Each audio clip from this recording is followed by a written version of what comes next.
Oh, there we go. There we go. Okay. Hello, everyone. Welcome to the November 2023 regular meeting of the Oak Hills Park Authority. We're going to get going. And first is always call to order and attendance.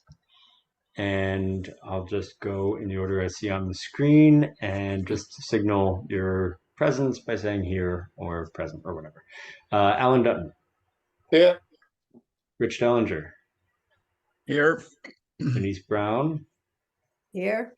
Gary Leeds, Here. and Jennifer McAllister. Here. And Joan Drasko is also here. Okay, we have 6 members present. That constitutes a quorum, so we can get going, although I don't think there's any decisions to be made tonight. Next up would be acceptance of the minutes from the 1019 meeting. I buzzed through and it was all pretty straightforward. My notes would be that there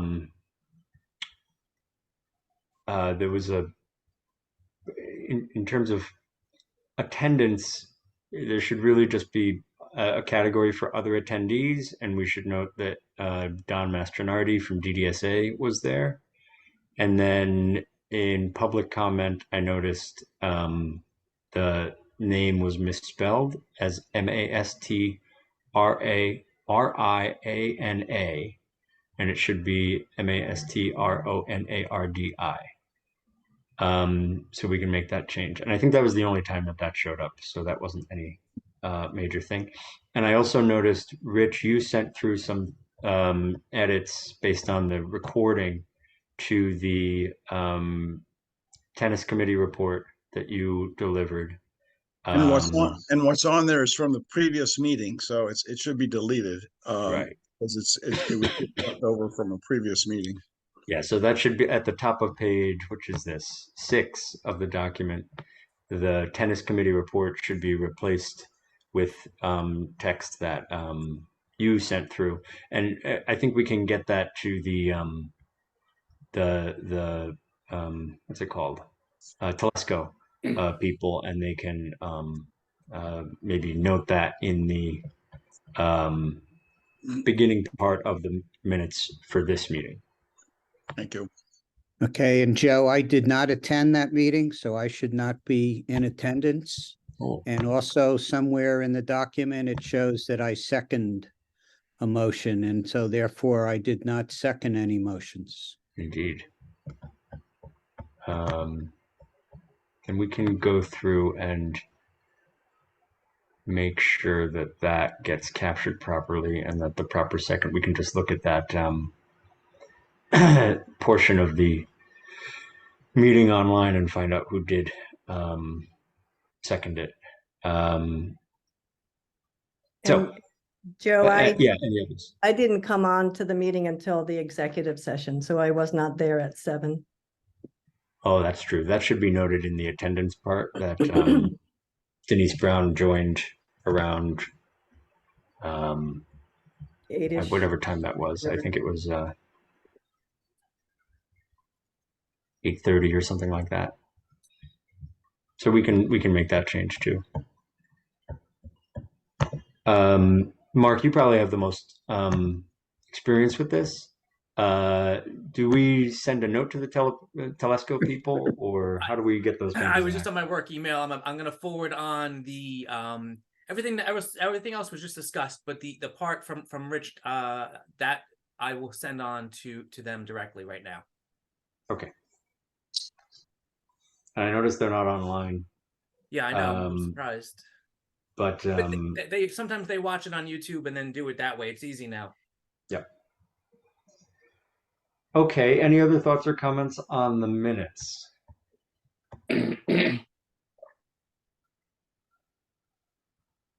Okay, did this a little backwards, but can we get a motion to approve the minutes as amended as discussed? I'll make a motion. Okay, I'm going to call that Rich making the motion, Dellinger making the motion, and Mr. Dutton seconding it. And all opposed say nay. All approving, say aye. Aye. Aye. Aye. Any abstentions? Okay, so the minutes are approved as amended. Thanks, everybody. I'll close that document and go back to that. Next up would be public comment. Let me look at the attendees and see. We do have one attendee, Charlie Brennan. And Jim, would you be able to promote him to have speaking power? Or Charlie, if you're listening, would you raise your hand if you actually want to make a public comment?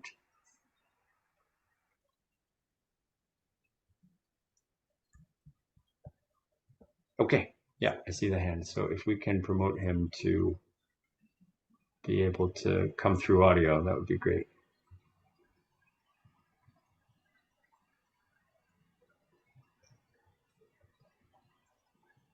Hey, Mark, can you give me I'm some guidance here? Yeah, I'm only in as a panelist, so I can't do anything. But if you open up the participants and you click on attendees,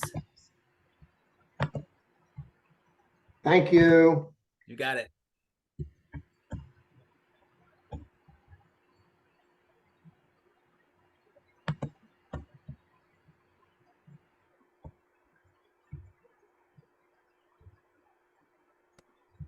Okay. Ah, He is Charlie, muted, Raise. Charlie, you can now speak. Thank you.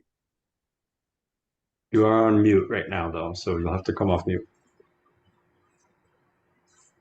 Okay. Got me. Can you hear me now? We can hear you. Okay. So Charlie Brennan, I just want to say thank you to Paul Alexander, Jim Shell, and Jim Holiday for a great year from the Men's Association. We had everything worked out very well this year. Paul, a great job with all the tournaments and helping us out. Jim Holiday did a great job with all the questionnaires and doing all the improvements. And Jim, as always, of course, was in great shape. The new paving on the paths is tremendous. That's worked out well. I mean, we played the other day. We saw two of the tees were kind of dug up on 18 and 8. That's a good thing because those really were kind of the ones that really needed it a lot. So that's and everything's I think going well. So I just want to say thank you from the Men's Association for a great year. So that's it. Thank you. Thank you, Charlie. Thank you, Charlie. Very nice. Thank you. Okay, I don't see any other participants in the meeting, so we can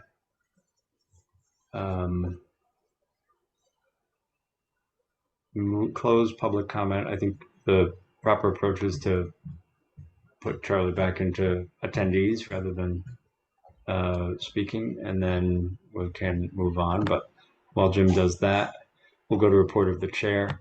Nothing particular to note. I don't think we'll touch on details of anything today, but just a note that the dissolution agreement with DDSA is still being worked on. But we do have agreement in principle on almost everything, just working out some of the final things. And that should be all wound up very soon with an end date in early January. And we'll have more updates on the restaurant and progress there later in this meeting. Nothing much else to report. I think Jim, Paul, and Mark will do a lot of the operations and finance stuff, and Jim Holiday will bring together everything in the GM report. So I won't take up any more time. And with that, we can go into management reports, and we'll start with Paul. Okay, thank you, Joe. Well, now it's middle of November. Thanksgiving fast approaching. Leaves are starting to come down. The temperatures have really been dropping at night and some early mornings. And we're seeing a little of the golf at Oak Hills kind of slow down. it's a good sign though that a day like today we had over 100 golfers, and we expect another 100 Friday, Saturday, and Sunday. So when the temperature's good, we're gonna continue to see some golfers, which is really a good thing. But this Monday, Tuesday, Wednesdays are a little slow, especially in the afternoon at 1 o'clock when some golfers can't necessarily play 18 holes, or it gets a little cooler in the afternoon. But things are good. All outings, golf events, tournaments, high school golf clinics, and golf schools have finished for the season, and all were very successful. Our Learn to Play golf clinics, which we had lots of them this year, and programs have increased more than 10% this year, and as well as last year as well. And our Golf Now tee sheet program, a little difficult first year and a couple kinks last year, but I think it's really working well now for us. And our Golf Genius program, our premier software program, has really made a tremendous benefit to our men's association, women's association, and our outings. And so that was very exciting so far this year. Our 68 carts, all good shape, running well.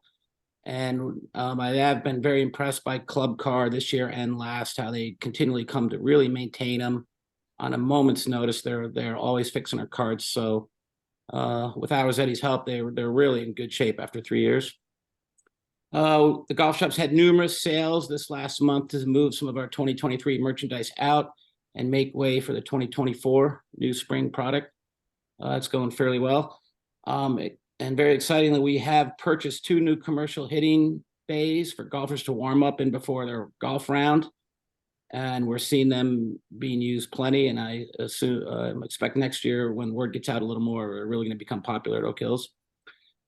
Presently, we have about 23 people on staff, down from a high of 38 to 40 peak summer. Most of these staff members are now working less than 10 hours a week. The golf shop has been open at 8:30 to 3:30. Golf starts at 9. We've had a couple frost delays. We expect a few more coming up this week. On November 20th, we're going to move to a 10 o'clock start, similar to last year. And we had a very nice staff appreciation day last month with golf at Oak Hills Park and a nice dinner at a Shota Yacht Club. And we're pleased to have some of our Oak Hills Park Authority members attend with us. That was a really nice evening. Thank you. And we added another outing so far. So for our 2024 season, we have 20 outings scheduled, and I definitely expect a couple more. We have some open dates in August. And overall, it's been a successful and great 2023 season at Oak Hills Park. It's been a great addition to have Jim Holiday help us with numerous things. There's been so many great improvements at the club. So things are really exciting, and things are getting better all the time. And that's the report, if anyone has any questions. Hey, Paul, with the hitting bays up in the employees' parking lot, how are people informed about them being there? Well, it's on Facebook, and we have a sign at the golf shop counter. And then we actually tell them at the first tee, occasionally, if you guys ever want to warm up, we have some hitting bays up there. Okay. And we'll publicize that a little more, but word will spread. Yeah. Okay. Paul, just that appreciation dinner was terrific. Alan's comments, Jim's comments, but you particularly with the awards you gave out, I thought it was just remarkably good and really a nice thing to do to all of the staff there. I appreciated the invitation and being there. And by the way, I had my first golf lesson in my life by Paul Alexander. And I can't tell you how good that was. So you may see me in the course next year. We'll see. No, we love having tennis players come out. Good to do both. Thank you very much. That was nice of you. And it was really a nice staff appreciation dinner. And every year we try to get some plaques for the people who deserve it, and a lot of them deserve it. So we kind of get spread it out a little bit. It was nice to kind of announce some people and thank them for their efforts. And we do have some people who go above and beyond for sure, which is great. It was excellent. I thought it was terrific. Yeah. Yeah. Thank you. All right. Any other questions for Paul? Great. Thank you, Paul. Thank you. Next up is Jim Shell. All right. Good evening, everybody. I really don't have much to report on other than the course is okay. Leaves are starting to slow down, and our wet spots, believe it or not, they're still wet. One thing I did want to touch on is that I recently got a quote for a utility cart to replace one, well, to add to the fleet.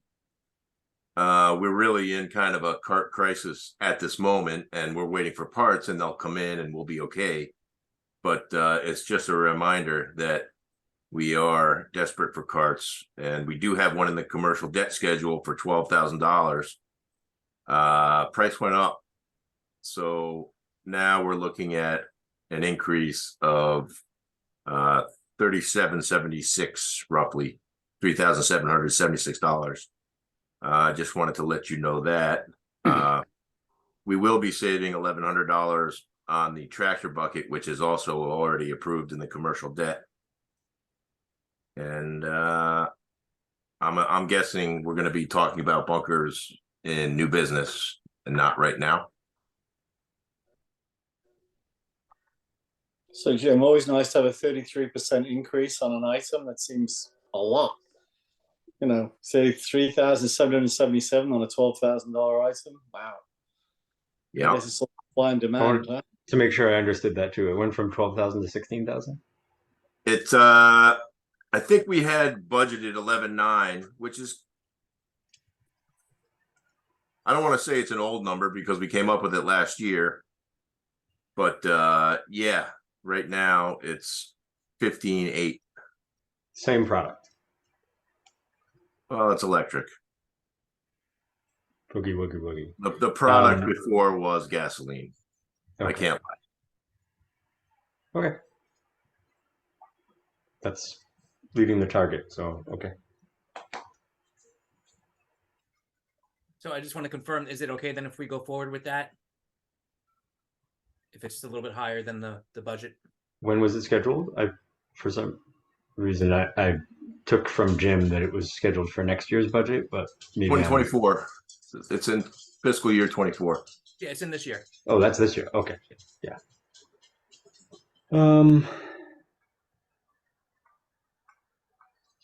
Do we have another reasonable option? Jim, I see your hands up. Were you going to comment? Excuse me. Okay. Are there other options? Can we trade down on product? Well, we can go back to a gas, but I did not get a quote on the gas.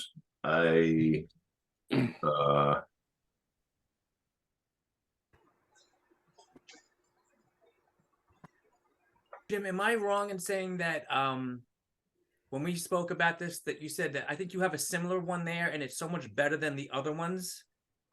So it's a quality, it's an improved quality over the other gas ones. Is that correct, or do I have it wrong? Or are you frozen right now? I think you're frozen. I think he's frozen. Appears to be frozen. Let's take this opportunity just for the minute taker.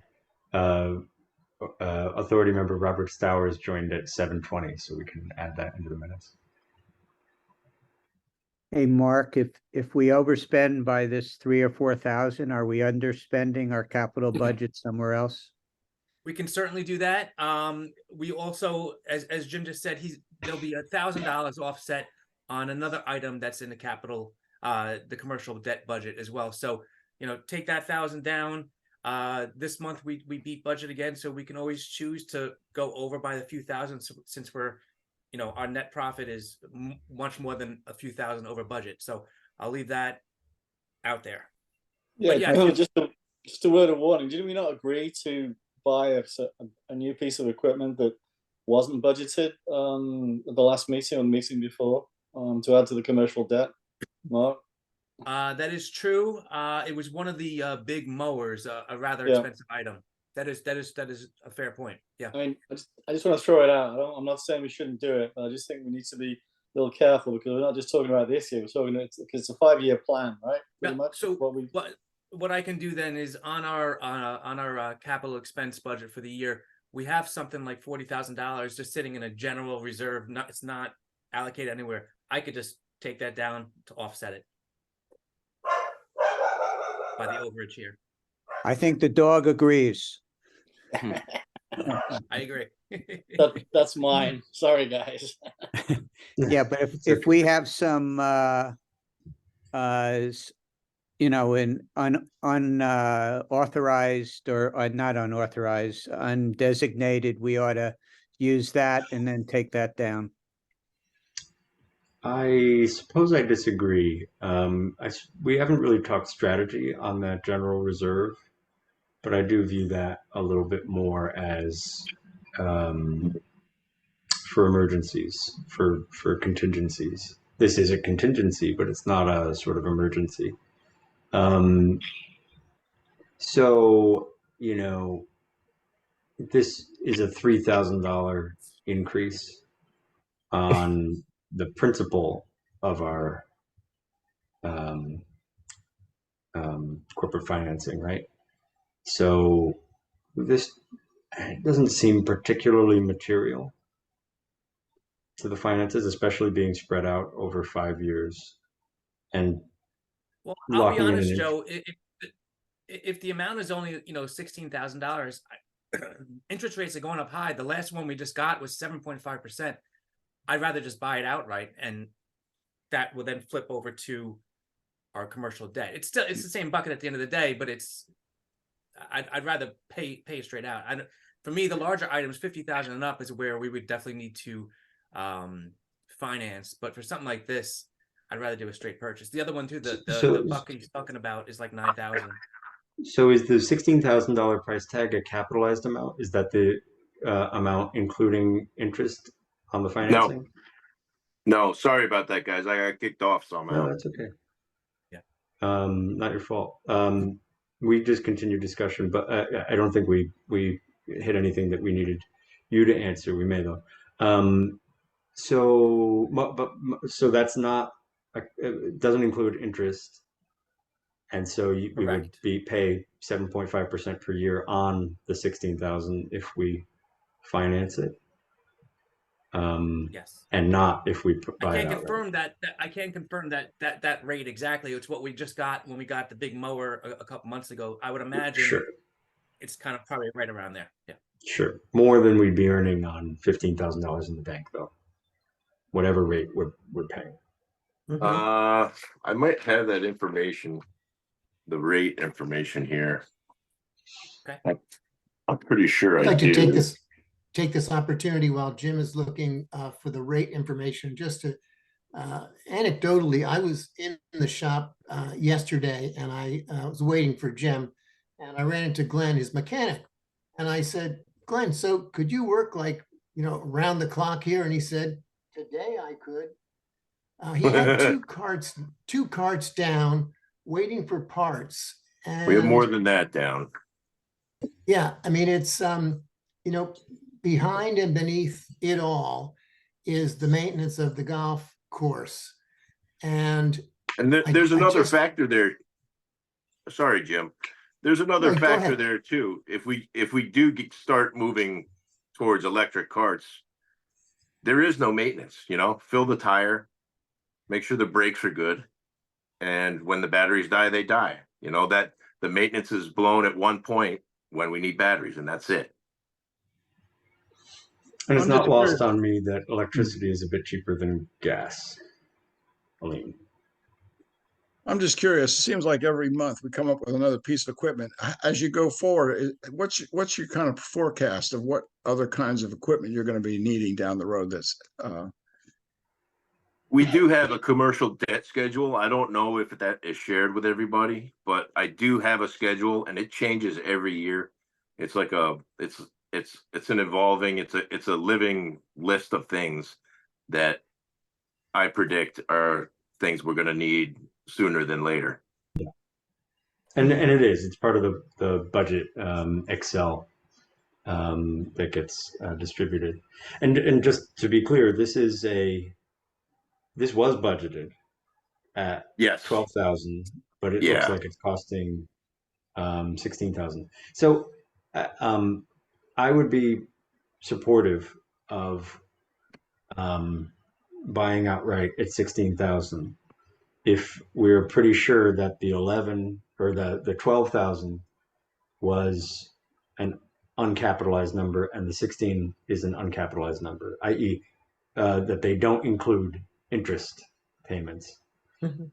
And they're apples to apples. If it's 12,000 capitalized and 16,000 principal, that's a bigger gulf that wasn't expected because the 16,000 will become 18,500, something like that, with interest.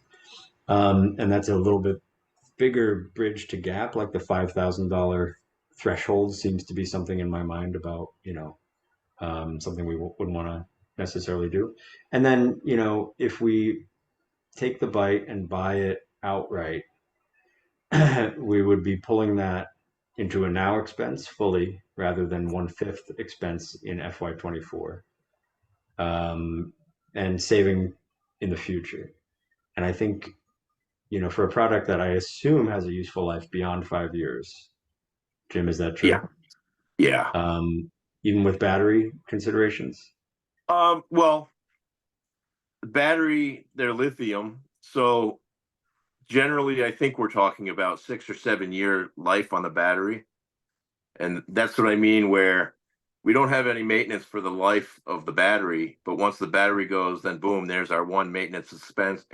It's quick, it's easy, and it's clean. So I did do the figuring here. It's a $320 finance payment per month, which totals 19,200 over 60 months. And I think that's, Mhm. probably want to buy it outright. Interesting. So the 12,000 would be something more like 14.5 because the 16,000 is adding 3,200. Mhm. Probably.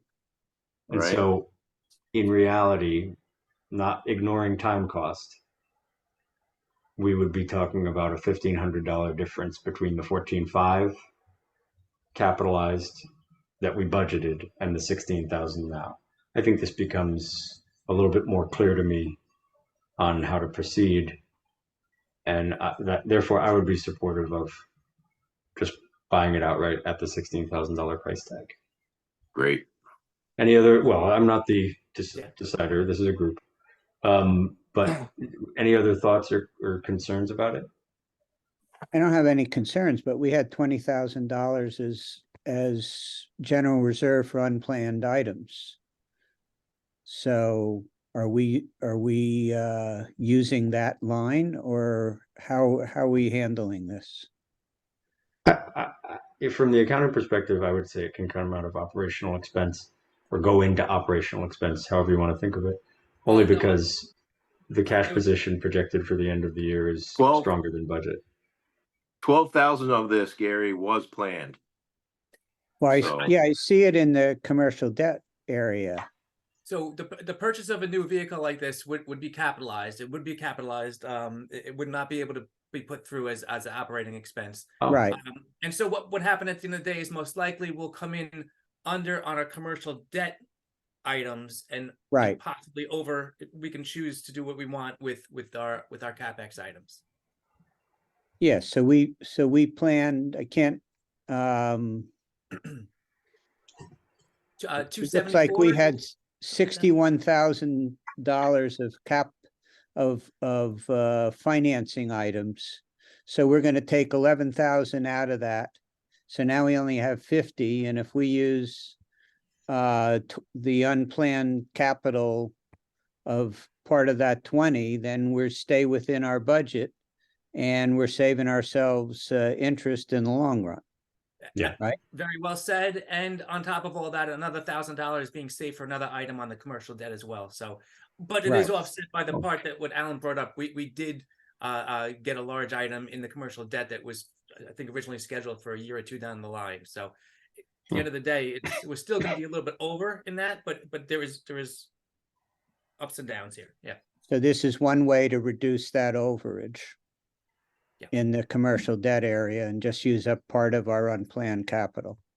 Mhm. Yeah, I agree, Gary. Let's do it. Does anyone not support it? Buying it outright? I like Uh, the idea of the electric one. It makes more sense just to purchase it outright. And I think Jennifer, the more, Robert? I agree. Okay. All right. Not a formal vote, but I think the board supports buying it outright. All right, thank you. Can't wait till the bunker talk. I agree too. can't wait till the You're Yankees win a sorry. game. Yeah. No, I Yeah. agree. I had something to do. I was doing Yeah, something, no worries. but I heard the argument and I Okay. agree. Okay.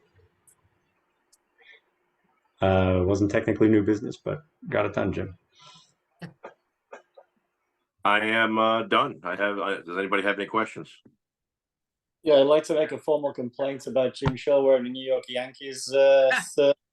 Being as a Met fan, I'm kind of like, I don't know about this, Jim, Well, you could have disapproved the purchase. Thank you, Gary. Then I had to follow them around all day in my loud gas cart. Yeah.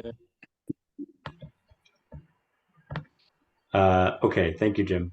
Thank you. Next, let's move on to the report of the controller, Mark. Okay, everyone has my commentary in the agenda, so I won't go over it line by line. I'll just say that I'm pretty much wrapped up with the month, and the month of October, we're back to, September, if you recall, we didn't do that great. There was also a lot of rain on the weekends, which was a reason, but October, we beat budget, we beat prior year. At this point going forward, though, just keep in mind that, we could talk percentages, but the dollar amounts are going to be lower and lower, obviously, as we get into the winter months. So whether we're up or down at this point for the next few months, it's very minimal effect. But it was a good month. Hey, Mark, when you say the dollar amount's going to be lower, you just mean the mismatch in the wintertime between revenue and expense, right? Yeah, I just mean that if we're up 10% on sales in July, that's a large dollar amount. And Sure, yeah. Oh, I see. 10% in December, it means $5,000. It's nothing. So that's what I mean by whether we do a little above or below. It gets very minimal for the next 3-4 months. But I also put down per Gary's request, I put down a bunch of stuff there. I've been busy driving to banks and everything to set up these the accounts, but everything is done now. We have investments at Chase and at Bankwell. Everything went well. It just took a little bit of time. Does anybody have any questions on the investments and interest rates and so forth? So you have 225 in a CD, another 225 in a money market that we can access at any point. Yep. And you're putting 45,000 capital reserve where? At Bankwell? Doesn't Also that with put us Bankwell. over 250? It does, but I was not about to go to another bank. It's very hard to get this. And we're going to be this is the bank that we're going to be drawing down The money cash. as needed Yeah. in the winter. Okay. But I just thought, sorry. Yeah, no, that's all right. Yep. Yeah. And then this is where I'll be putting the capital reserve will constantly be increasing as we get additional Right. rent from the restaurant and so forth. So the future, we could figure out if we have too much, if we need to move that the capital reserve, if it starts building up to 100,000, we can work again with Karen Vitale at the city, work with Denise and I. She was great with giving us the connection at Bankwell. So we could talk over the next year or so about potentially moving that out so we don't have too much sitting again in one bucket. Okay, I'm sure we can find a third bank to pay us something. So, Maybe. It Huh? was tougher than I thought because Yeah. I'm speaking authority. Yeah. well, we could probably get at least 3 or 3.5 somewhere or whatever. Sure. But because I see the end of next year, you're thinking we're going to have more cash available. So, but I know Jim will spend it on cap, so we won't worry about it. Exactly. Which Jim? I don't know. We haven't figured out yet. Yeah. I just, to highlight third to last bullet in your report, Mark, 15,000 interest income from these unbudgeted. Right? This was unbudgeted. I don't think quite that much was budgeted. No, not that much. No. Yeah. I personally, I don't think of that as,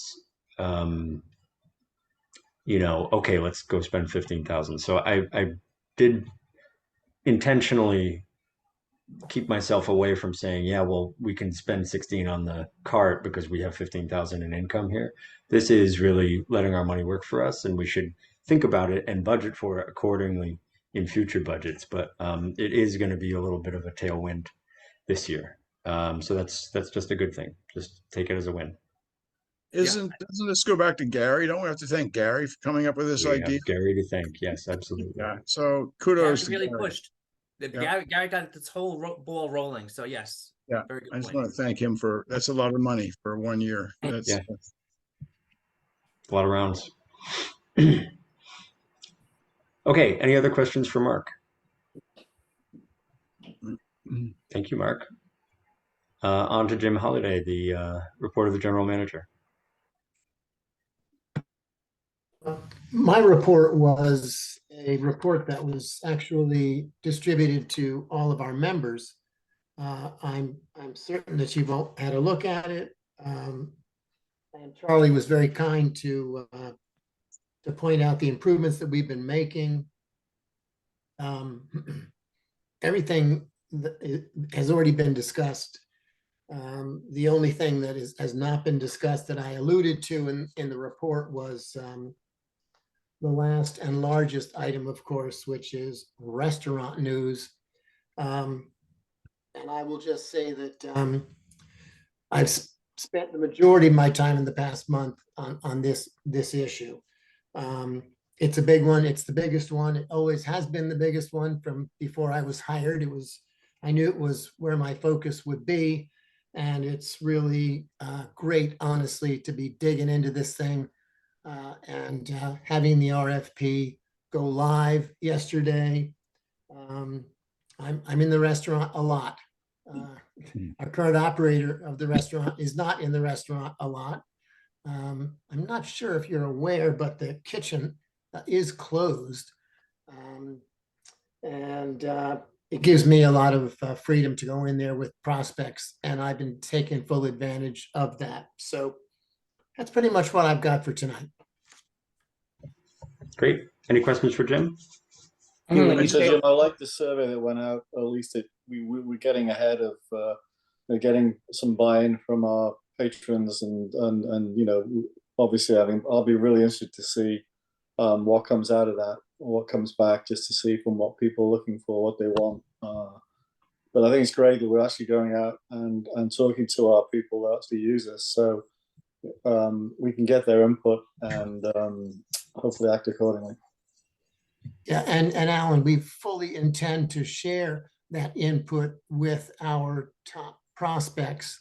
That was really the point the point of the survey is to talk to our members because they keep us alive, but also to take that information and use it.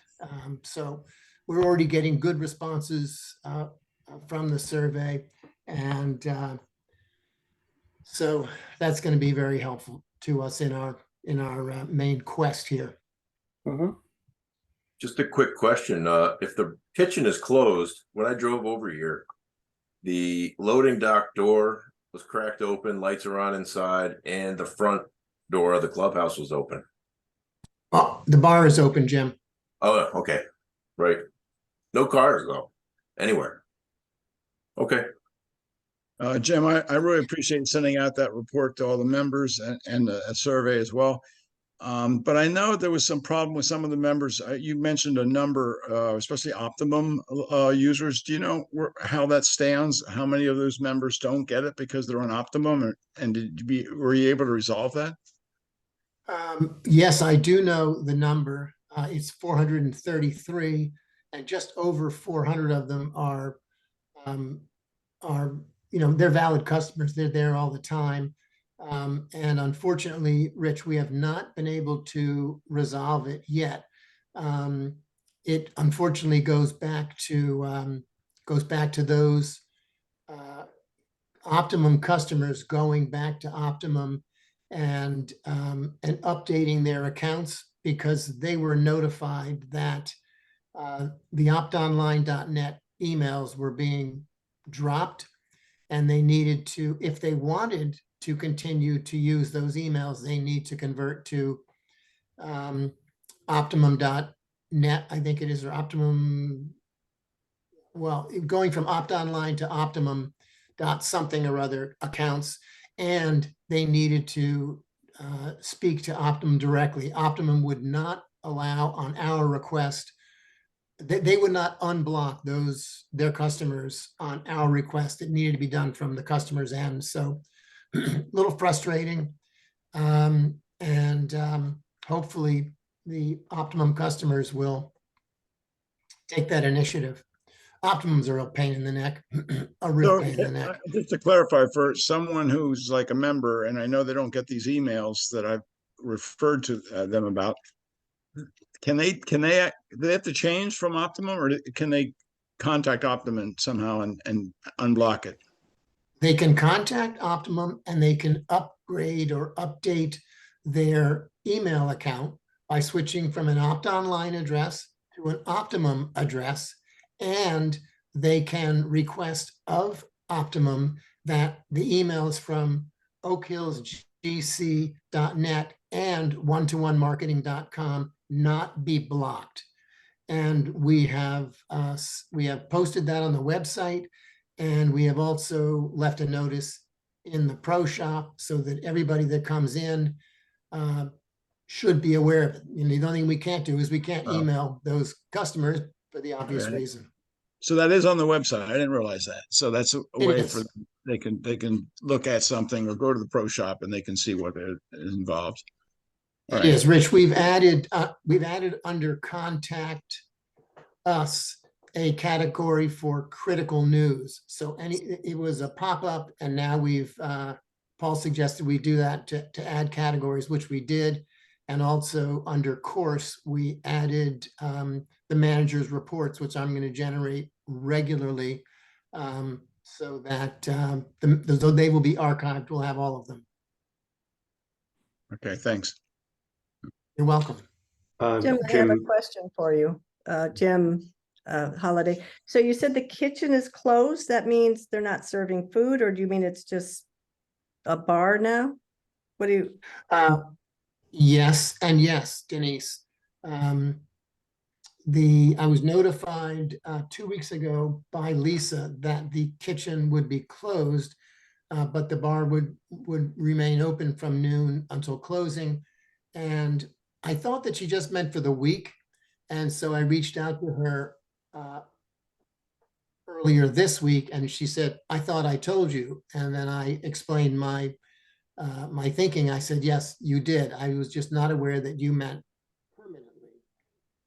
You mean until the end of their term of their contract? That is what I assume she means, yes. Oh. Yeah. Is it updated? Is it updated on the website that the fact there's no food? Thank you, Rich. It has not been, and I'll make a note right now so that we get a pop-up on there first thing tomorrow morning.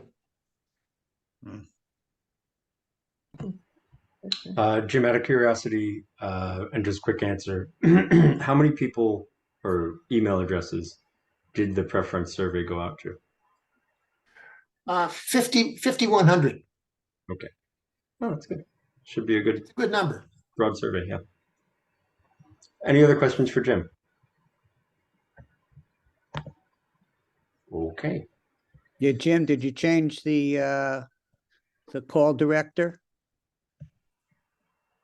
And take Don's name off as general manager? We did that a couple of weeks ago, 2 weeks ago.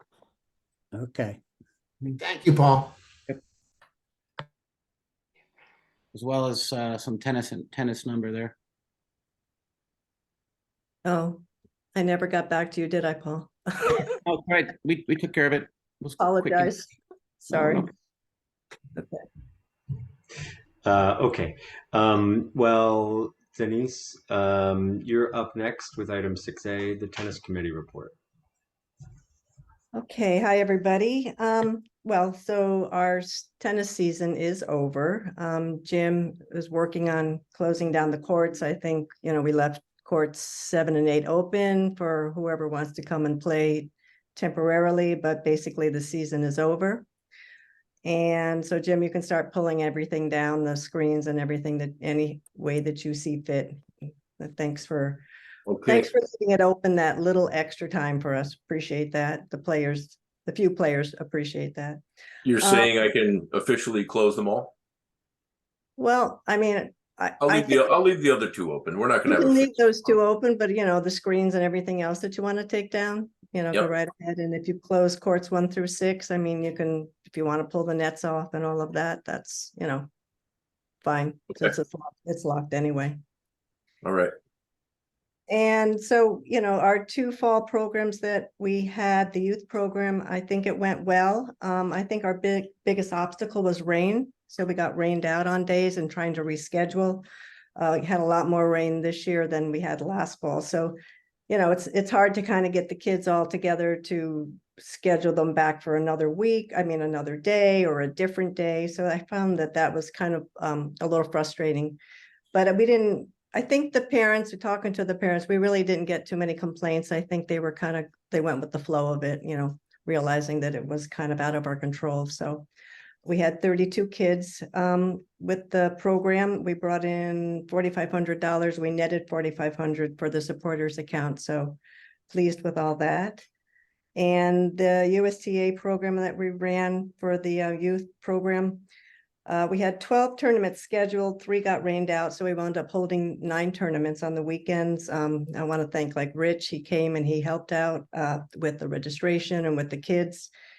It was quite interesting when we had the little kids from the U10 kids. They're like 7 to 10 years old. I mean, they're adorable, but boy, do you have to really get on top of them and manage them and work with them. And a lot of them are very new to this whole kind of a program and being competitive, but they're really gung-ho. It's so much fun. And you run the gamut of who's crying, who's mad, who doesn't want to play anymore. I mean, it's a whole different experience, but it was a lot of fun. And I think that we had a survey that the USTA gave me, so I sent that out. I don't know any of the feedback. I'd like to get in touch with the USTA to get what maybe the feedback was, so from our own, experience, to see how the players and everybody feel about the program.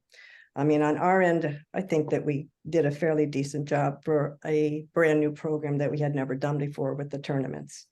So really, I mean, I enjoyed it. So, and Chris Mayotte, he did a great job. He was very diligent. He was there on time. He was getting the courts ready. He was getting the schedule going. So it was good from my point of view. And I think I have a meeting December 6th. That's with the land use and building management. It's for the plaque for art and for the, the naming of the court.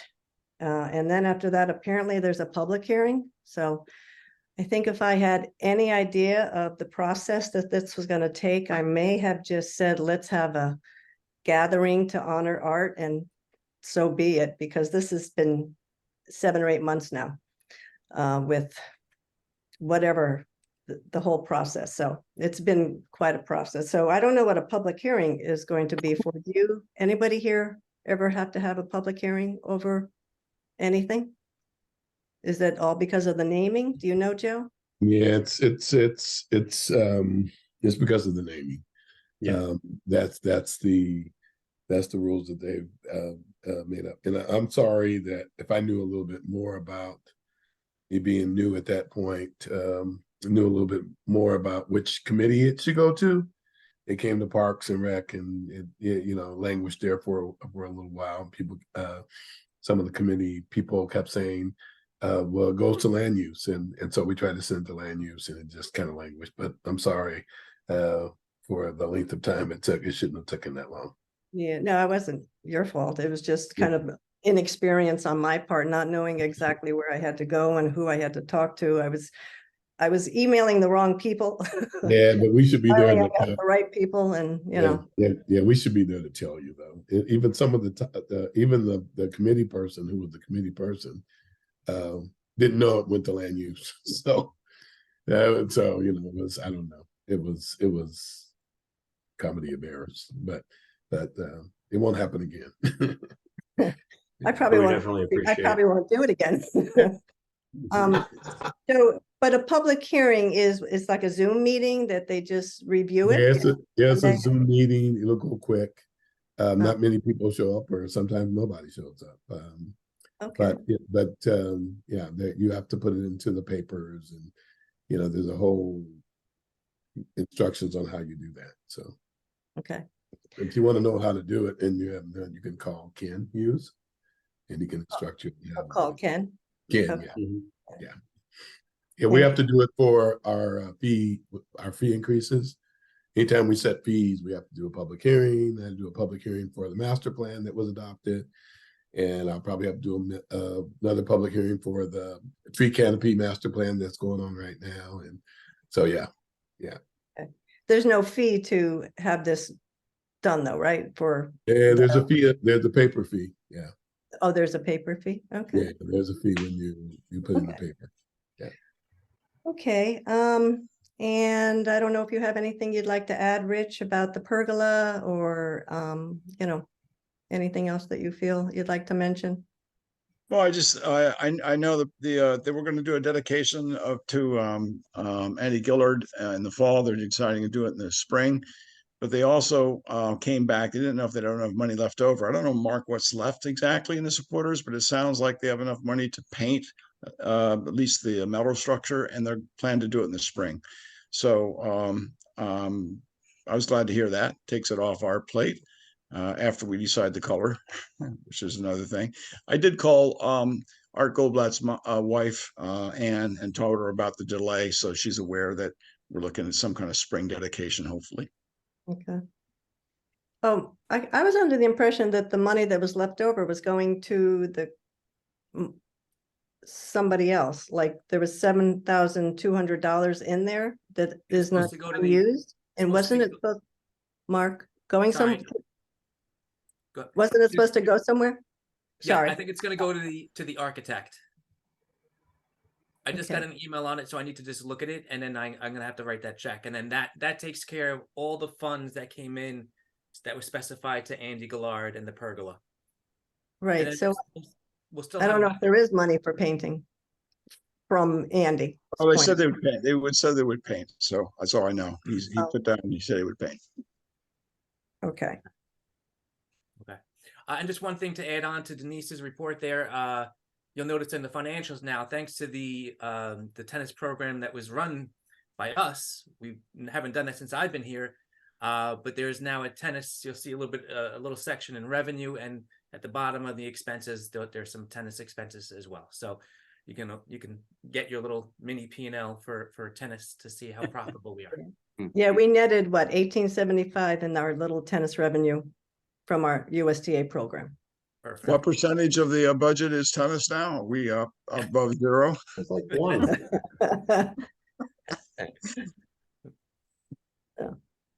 And that's it. All right. Thanks, Okay. Denise. And I know for supporters of Oak Hills and Nature Advisory Committee, there are no reports. So we can launch into item 7, old business and new business. And item A is creation of committee for master plan. Who's going to take us through this one? I'm going to carry you through this. It's very brief. This was when I reached out to the board for agenda items. This was suggested by a couple of people. It's also been alluded to, and when Jim was talking about some of his expenses, we've got to do this. And did I hear that TJ chimed in and said that he would be willing to chair this committee if he was so appointed by Mr. Andrasco, or did I make that up? No, No, I His, think I remember that too. his wording was that he would head it up. I didn't make it up. Oh, good. Well, in that case, again, I only placed it on the agenda because a couple of board members mentioned it. Of course, it's a very good idea. And I don't think it's to me to make a recommendation to you, Joe, but I will leave it with the board. If you think that it is forming a committee is appropriate action, then as you know, that is under your purview to appoint someone to lead that group. That's right. Per our bylaws, I can appoint a chair to create a committee, and then they can bring members in for the committee members in. They don't have to be members of the authority, although it would be good to have some members of the authority on it. But they do have to be residents of Norwalk. And let me just clear with TJ, make absolutely certain before I do that. And I don't see the need to form that committee in a formal meeting. This is kind of, it's going to be work that gets done, but, we can update in the next meeting how that's going after we hopefully are able to appoint and do a little bit of work on it during the winter, during the downtime. I just have a question, Joe. I have Mhm. a question about, because it makes sense to me, because when I look back at the old one, which was done in 2014, but the old one was very extensive. Do you have any idea? And it was an outside contract person who did it. Do you have any idea what it costs to put that together? I don't see the need to do the same extensive kind of master plan as that was personally, but I'm just curious how much that cost last time they had to put that together. I do not Mark? know. I don't know if Mark, you have those records. I think this predated you though. It's a lot of it, and it was a very long report. I mean, I think It was. there's two on the website. One, I think, 1999. But as I looked at the 2014 one, it really is dated. It doesn't seem very appropriate. So anyway, I like the idea. I don't like the idea of doing it that extensively and spending that kind of money, because I suspect it was a lot. I don't mind volunteering to be on a committee with it, but only because I'm worried about it getting going out of control and doing stuff. Bringing that sensibility to it will keep it a little bit more abbreviated, which I think is absolutely appropriate. Or maybe an addendum to the plan, even if it's just that. I don't know. It has to go through the whole. I mean, even that master plan had to have a public hearing, like I think Roberts did, and but whatever. Maybe an addendum to the 2014, because it really is dated. Yeah. I think that one of the things we did, because we had a lot of master plans about all these parks. And one of the things was to go through each master plan and try to pull out what has already been done. And Sure. if you can pull out what's already been done or what's may not be relevant anymore, it shrinks a whole lot. And but I think the things that you still think are relevant should be transferred to the new master plan. And it's just an incorporation. It's not a lot of work. But I think if you do an RFP, you can. That's the best way to get the best price. And if we detail out the, what we want, the scope of work, and that's the best way to get the best price. But Okay, so my action will be to follow up with TJ, make sure that he's on board to head it up, and then I can appoint him, and we should be able to get an update on how things are going and kind of the formation of the committee, at least in the next meeting. Yeah, I have a firm that did ours in Seattle that I would like the RFP to be sent out to if we do an RFP. They did a bang up job, and it has really increased the viability,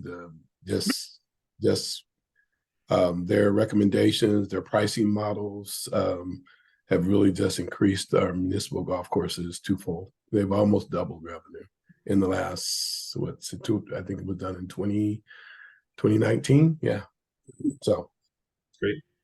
Yeah, so that's one reference. Robert, would that actually, or could we structure it as an update to the 2013 master plan? If we Would could, they start afresh? I'm gonna ask TJ to, if he'll head it up. And then as chair, he can kind of follow up on some of these details. And I just want to point out that's not a budgeted item if we end up spending Also money. correct. Mhm. Yep. Okay. Thank you, Jim, for bringing us through this. I think the next item, the RFP, is also in your wheelhouse, right? In my wheelhouse. Um, we, well, I came up with a very minor effort, and you guys all suggested that we need a bona fide RFP, and we need to ask proposers what they would propose for our facility.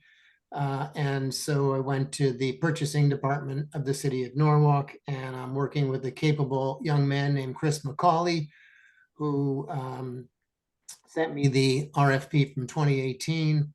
I provided some updated information.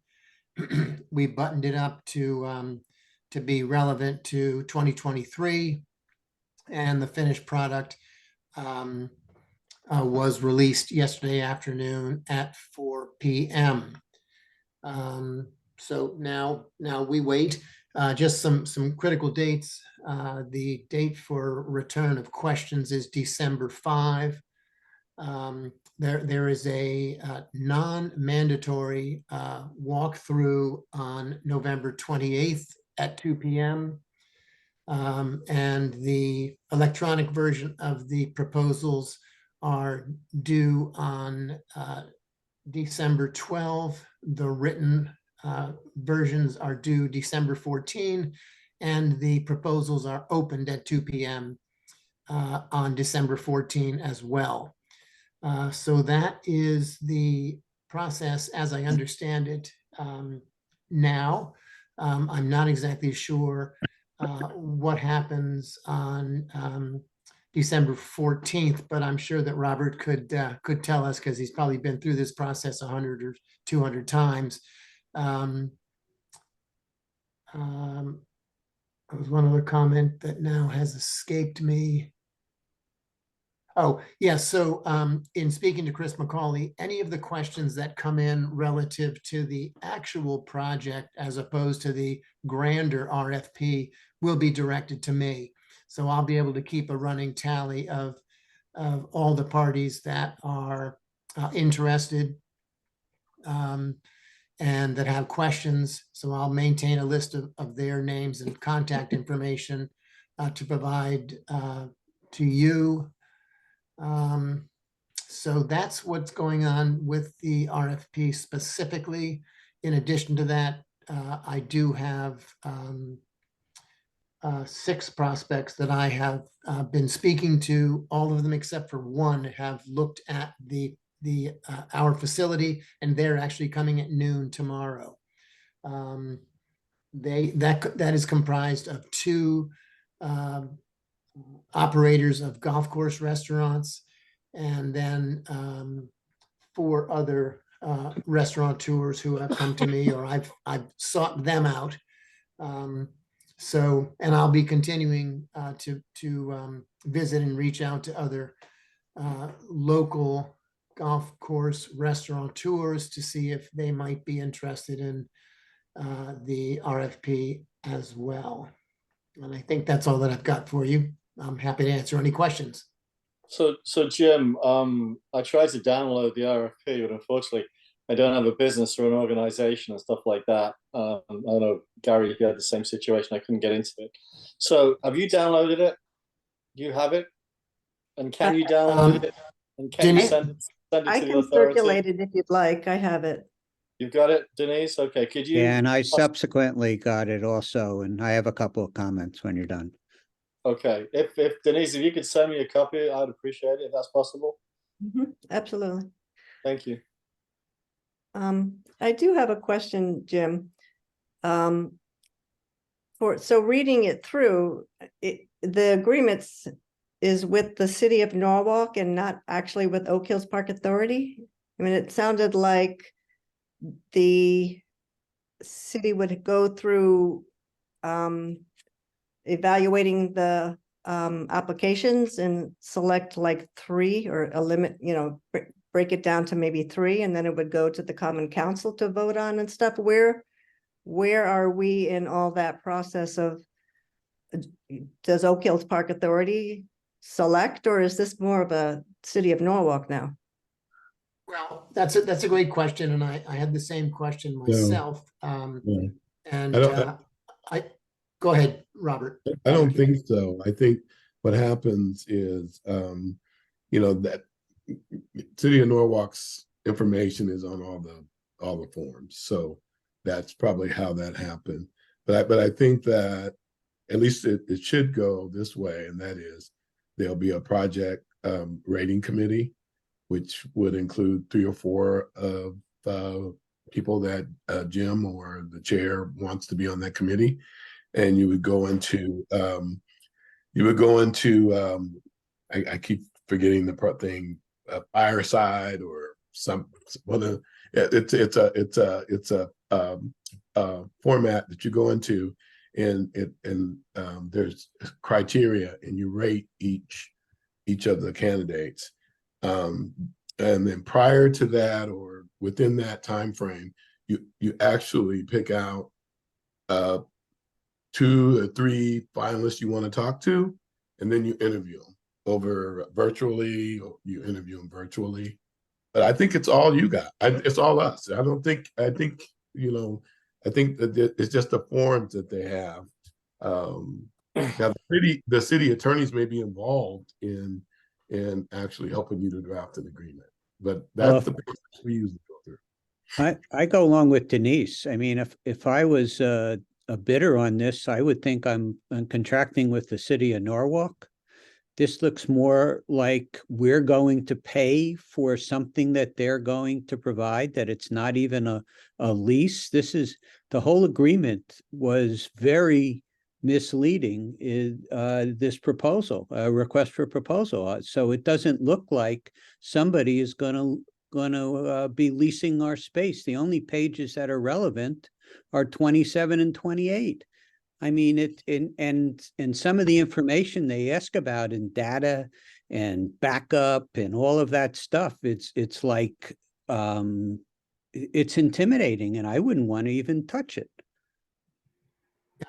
I mean, Gary, I don't know. I've never dealt, you know, I'm not a city person and haven't gone through it, but I don't know if we went through this the last time, Jim, or whatever, but the way the template is, it's not for somebody to come and lease a restaurant space, in my mind.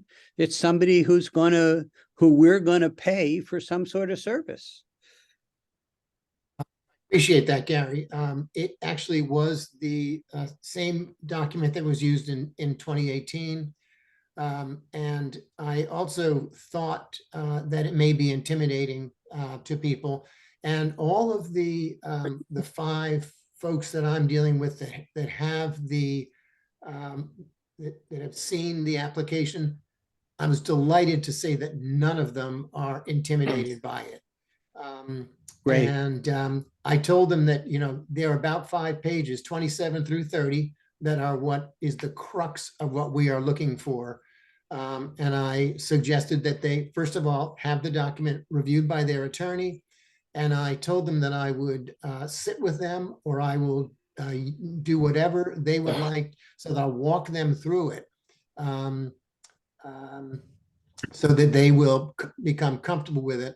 And I think that we're going to be okay here. I think that people that come through Bonfire they'll understand that it's a municipal request, but that there are humans at the other end of it, and we're the humans. So go ahead, Robert. Yeah. In the interviews, you'll be able to really articulate what this is about and who you're going to be dealing with. That's a pro forma contract. It's not what you end up with, they actually negotiate the contract. We were doing one with our scheduling system last year, and the attorneys in Canada, because this scheduling system out of Canada, and the attorneys went back and forth. They had Zoom, kinds of meetings, and the contract completely different than what the pro forma was. It's just a pro forma contract, and you'll get a lot to say about what goes into the contract and that kind of thing. The attorneys are there just to make sure the laws are being followed and it's to form, but the whole business aspect of what you want is our decision. And they're just there to make sure if the attorneys are involved, they're just there to make sure that things are legal. But other than that, you're going to have complete control of this process. Joe, quick question. How was the process with DDSA? Was it a little simpler than that? How was the process with DDSA? I will answer that by just thanking Jim for bringing a lot more rigor and discipline to the RFP process than has been seen in the past. And thank you, Robert, for all your advice on this matter. Got it. You're saying, I didn't understand your question, Alan. No, I was just wondering, I don't know what the process was when DDSA came in, if it was the same process, but Joe answered it. It's fine. I get it. No problem. So Robert, since Oak Hills has a lawyer, would Randy be part of the whole process, right? Yes. Yeah, okay. Yeah, make no mistake, it will be a contract between a food and beverage licensee and Oak Hills Park Authority. And just like previous, it will be co-signed, countersigned? I don't know the right term. It will also be signed by the mayor himself. That's right. And brought through the finance committee of the Common Council and the full Common Council. And that's part of the rigor that I'm really excited to kind of go through and make sure that there's plenty of awareness about any new licensee that we have. So if this one doesn't work out, we can blame the city of Norwalk? Where's Denise? Buck stops here. The buck stops here. Yes, I know that. Well, Jim, I hear you. I'm glad to hear you're going to walk them through the application. I've told them all that personally, and I will. Good. And any, new applicants that come in, I'm one of the things that I'm most interested in is how they respond to the question of how they think their operating model would work. And those ideas are going to be very interesting in assessing the applications. There is mention on, I think, page 29. I got it maybe at 6 p.m. Took a glance. There is mention of a selection committee, which has been referenced. And, we should be deliberate in who ends up on that. I think, Alan, with your experience and with the space, it makes sense for you to be there. Yep. And I don't know if any other members of the authority would like to volunteer to be on the selection committee, not wanting to put too much of a burden on anyone who may end up on the comprehensive plan committee. I don't mind volunteering if you need someone. It's fine. I know more about restaurants than golf. Okay. Alan, would you sign up to chair the RFP selection committee? Yes, sir. Okay. And I would ask Robert, if I could just say one thing. Robert, I really appreciate your help and experience as well, having, I'm sure, gone through these situations in your experience in Seattle and stuff. So I would definitely appreciate your input on this, and we'll probably be reaching out and stuff, just for what it's worth. I think it's worth a lot. It's been a really fruitful partnership, and having Robert on the authority so far has been great. Well, I'll second that. So, Alan, I will dub you RFP selection committee chair, and you can people that committee as you see fit. And I think Rich has signed up, and I think Yep. anyone on this call would be an extremely appropriate addition to that committee, including Paul and Jim and Mark, if they were so inclined. Sure. So, and anyone else that you see fit. No problem. I'll reach out. Great. Are we okay to move on to 7C bunkers? Hearing no objection, let's move on to 7C bunkers. Who's taking us through this one? I think I'll start. Okay, so first thing I want to say is we got to keep in mind that this is for fiscal year 25, and we're doing this now in order to lock up a contractor to make sure that they're available to come here and do this work. All right.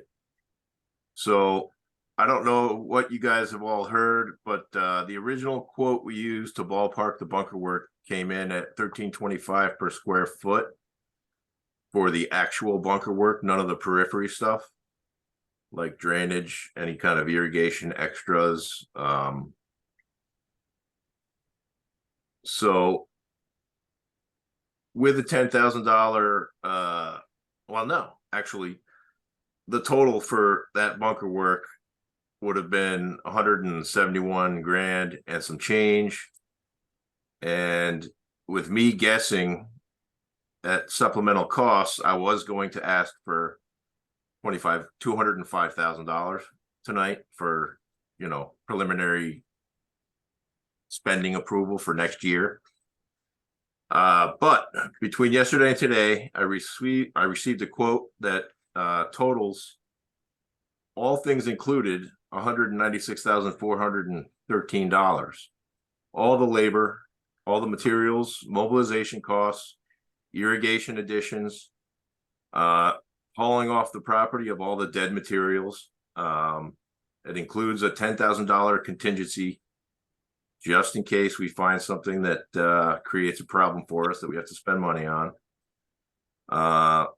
We do have a chance to shave off a few dollars due to the good condition of the grass around the bunkers, a lot of them anyway. And we also have a realistic chance that the drainage outflows of every bunker, meaning there are drains in the bottom of every bunker and they have to leave the bunker at some point. And I do believe that all of the outflows are working and won't need to be redone for the most part. The best thing about this price, I'm not trying to trick you, is that it includes rebuilding number 1 and number 8 tees, making each tee area nearly twice the size of what they are now. This is going to greatly spread out the wear. It gives us, I don't like that cough. It gives us a chance to keep them fully grassed throughout the season instead of stripping and sodding every couple of years like we're doing now. The increase in rounds since COVID has really proved that we need bigger tees. These certain tees, like the first one, where everyone goes and takes practice swings, twists their feet, turns it into a muddy mess. And the 8th tee, well, it gets about 2 hours of sun every day. So that makes it kind of difficult. And really, I mean, I can't stress enough that this is kind of an opportunity for us to get these items done in one shot. Otherwise, the bunker project alone is $144,000 and the tees is $52,400. I think it's a good opportunity to try to get multiple things at one time. And I know I'm going to get hammered with questions and I'm ready. So Jim, don't you have to do an RFP for this? I don't think that we do. I've got 3 bids right now. 2 of them were very similar. And the third one I got just a couple days ago is incredible. The company was formed by a few superintendents who are no longer superintendents, and They know what it's supposed to look like. They appear to have a good crew. The presentation of the proposal is pretty incredible. I'll forward it on to anybody who wants to see it. It's very nice. And honestly, I feel like maybe they want to lock up some work next fall, and maybe that's a reason that the bunker price was so reasonable. But again, you know, it's my job to ask for money, and I'm trying. You mentioned, I just had another question. You mentioned a $13 per square foot cost for the first one. Is that what this cost is? And what was the price per foot, or however you framed it? Okay, so what I asked for from the contractors was a per square foot price to do the bunkers, including removing sand, checking drainage, replacing drainage if necessary, stripping sod immediately around the bunker, and some spots a little further because they're worn out or they don't get irrigation, and to install a couple of irrigation lines for spots that need more water.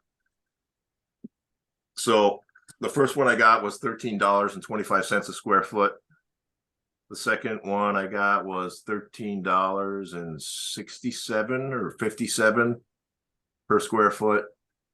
And the latest one was $9.16. Yeah, that's what I want. That's what I wanted, the comparison. Yeah. So Right. That's useful. Right. So, I mean, as far as the bunker work, it's really a no-brainer.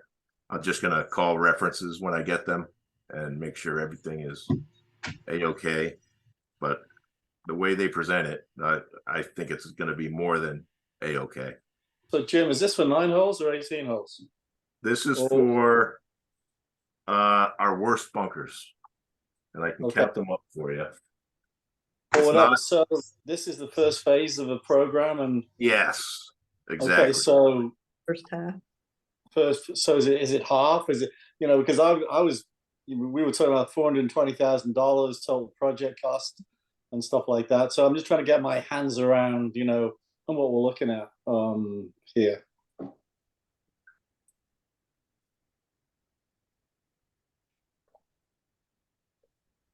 So the first phase is 15 bunkers. It's the worst ones on the course. It's going to eliminate 90% of the complaints. Okay. There are 20 other bunkers, but 1, 2, 3, 4, 5, 6, 7 of them will not be getting done because they're flat. They don't wash out. The sand stays clean. They don't require a lot of work after a heavy rainstorm to fix. Hence the reason that they stay clean.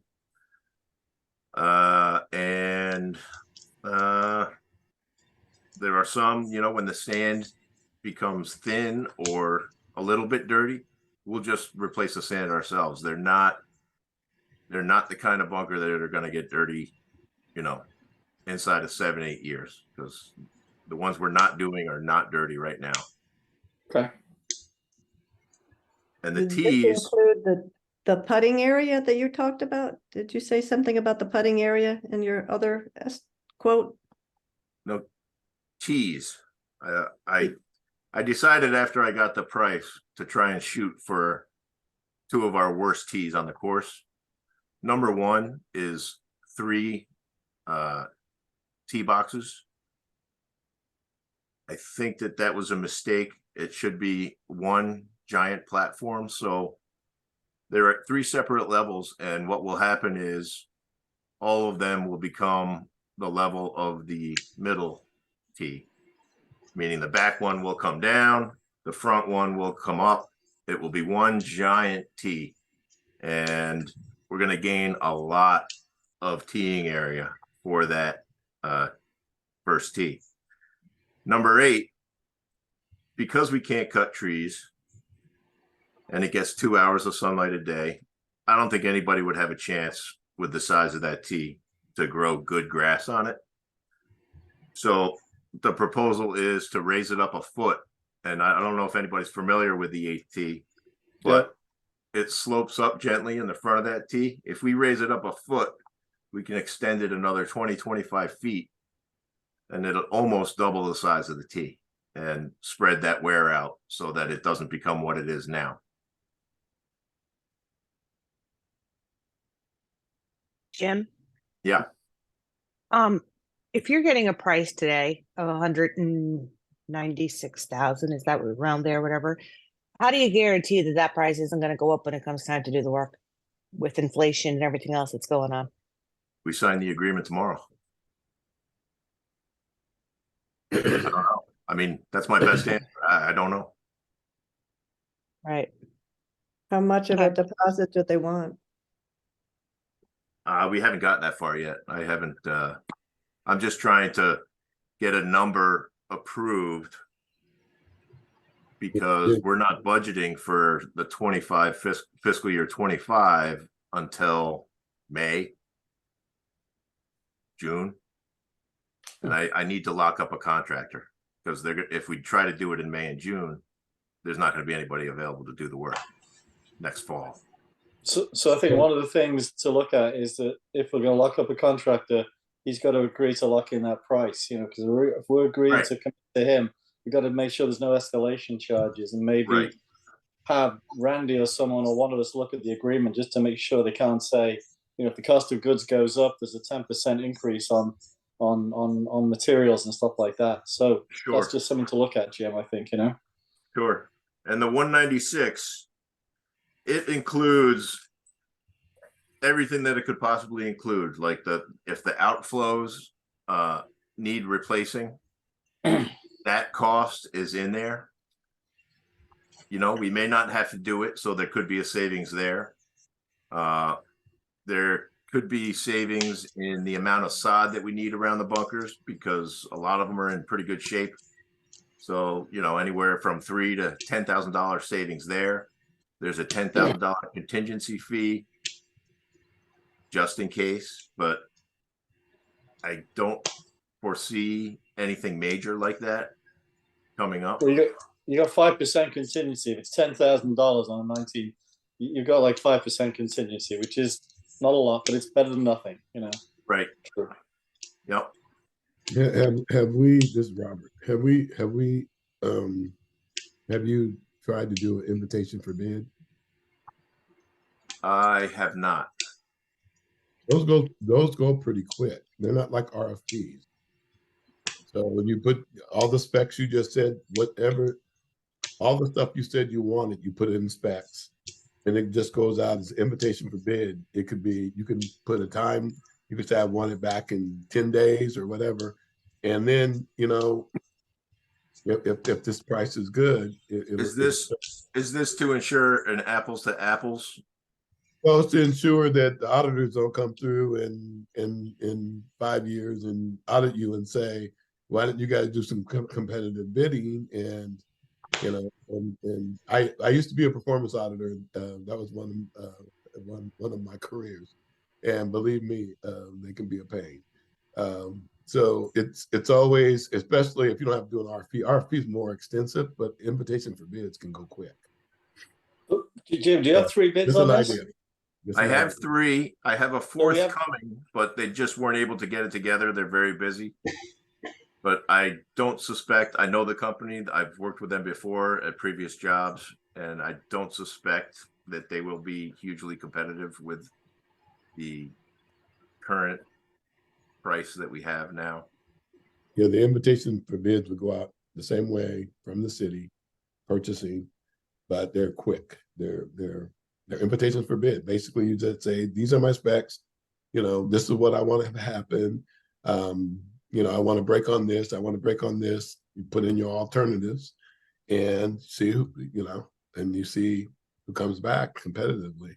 And then, you know, you look more, it looks more legitimate. It looks more like you know, even though I'm sure what you're doing is fine in terms, but that's not the way auditors look at things. They look at these directed, Robert, so you would direct them to specific companies, or it's open? You could say, you can let them know that here's a list of companies that I wanted to go out to, but then it'll be open to other companies. Do we need How- more than 3 bids? My question is, do we need more than 3 bids on something like this? I'm not sure. I don't think you need more than 3 bids. I'm just saying that for us to get 3 bids on $100,000 job is kind of beyond. Well, we have 3 bids it's- right now, right, Yeah, Jim? but it's not through a process. It's Gotcha. not through a process. That's I see. Jim, in your experience, I tend to remember you saying that this is a bit of a boutique market and a detailed job, and there aren't a lot of companies that do this work and do this work well, at least locally. Is that accurate? Yeah, I mean, if you've never done extensive work on a golf course, you're not going to get hired to do something by someone who's expecting a really good job. You could write a sole source. Sorry? You can write up a sole source. So you can say, that you want this particular stuff to be done, and you don't know anyone else that can do the way that you are describing it. It's a sole source. That way, purchasing just puts it through and it's done. They may do a little background checks, but if they can't find anyone to duplicate what you want, it's a sole source. And time can be of the essence in sole sources. You can use a lot of different ways. Like you were saying right now, time's kind of the essence. Time can be the essence. It could be that the things that you want done aren't regularly done in terms of one company. Maybe what you want done, this one company can do, where it may take three companies to do. There's a lot of conditions, but you can do a sole source. With the product that we're putting in the bunkers, there's a certification process for the company that offers this product for every contractor. And all these guys have gone through the certification process. They're all, I'm not discounting what you're saying, Robert. I feel like I've been delayed already, and one more delay scared me that we're not going to get anybody. Invitation to bid, if it was RFP, I would agree with you, but invitation for bid is very quick. Like, what are we talking about? Yeah, how quickly could an invitation to Probably bid put it out, it'd be out for every 2 weeks. Comes back, they open the bid, they say the prices, and that's the person that will get it. It has to be, they have to be qualified, but you're talking probably, if we tackle this thing, get everything to purchasing by next week, you probably have it done before, you probably be ready to go first part of December. So let me ask you this, we're using our money for this. We want to avoid prevailing wage job at all costs. Is that possible, going to an invitation for bid? Sometimes. Sometimes. So do we not have some precedent on this? I know when we spent $174,000 on doing the car paths a couple of years ago, I think, right? We went out and we got, was it 3 companies, Jim, or 4 companies? Yep. And whatever it was, actually the one we chose was the one the city worked with, I think, right? The city worked with them frequently, yes. Right. So that was the process we used for that, I think, right? This is the same. This what I'm doing here is the same process. Yeah, for that kind of thing, we use one company sometimes, but what they draw it up on is the sole source. So. Jim, can I ask you which process we're going to use? The capillary concrete. Okay. And what about phase 2? I know when we originally talked about this, were we going to lock in the same contractor for phase 2 or rebid it?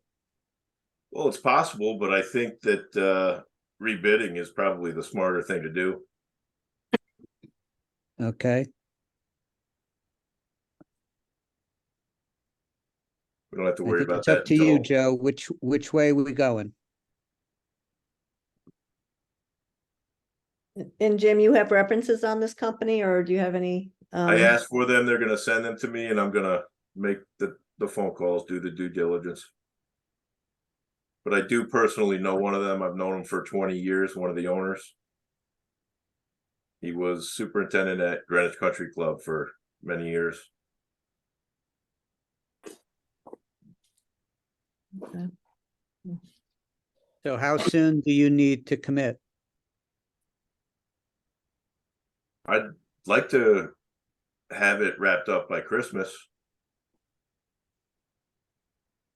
It Well, doesn't if- sound if like you- an invitation to bid process would drag on that long. And I don't think it would, but you know, we can make a conversation, we can make a call to Sharon and she could tell us right away what the time frame would be.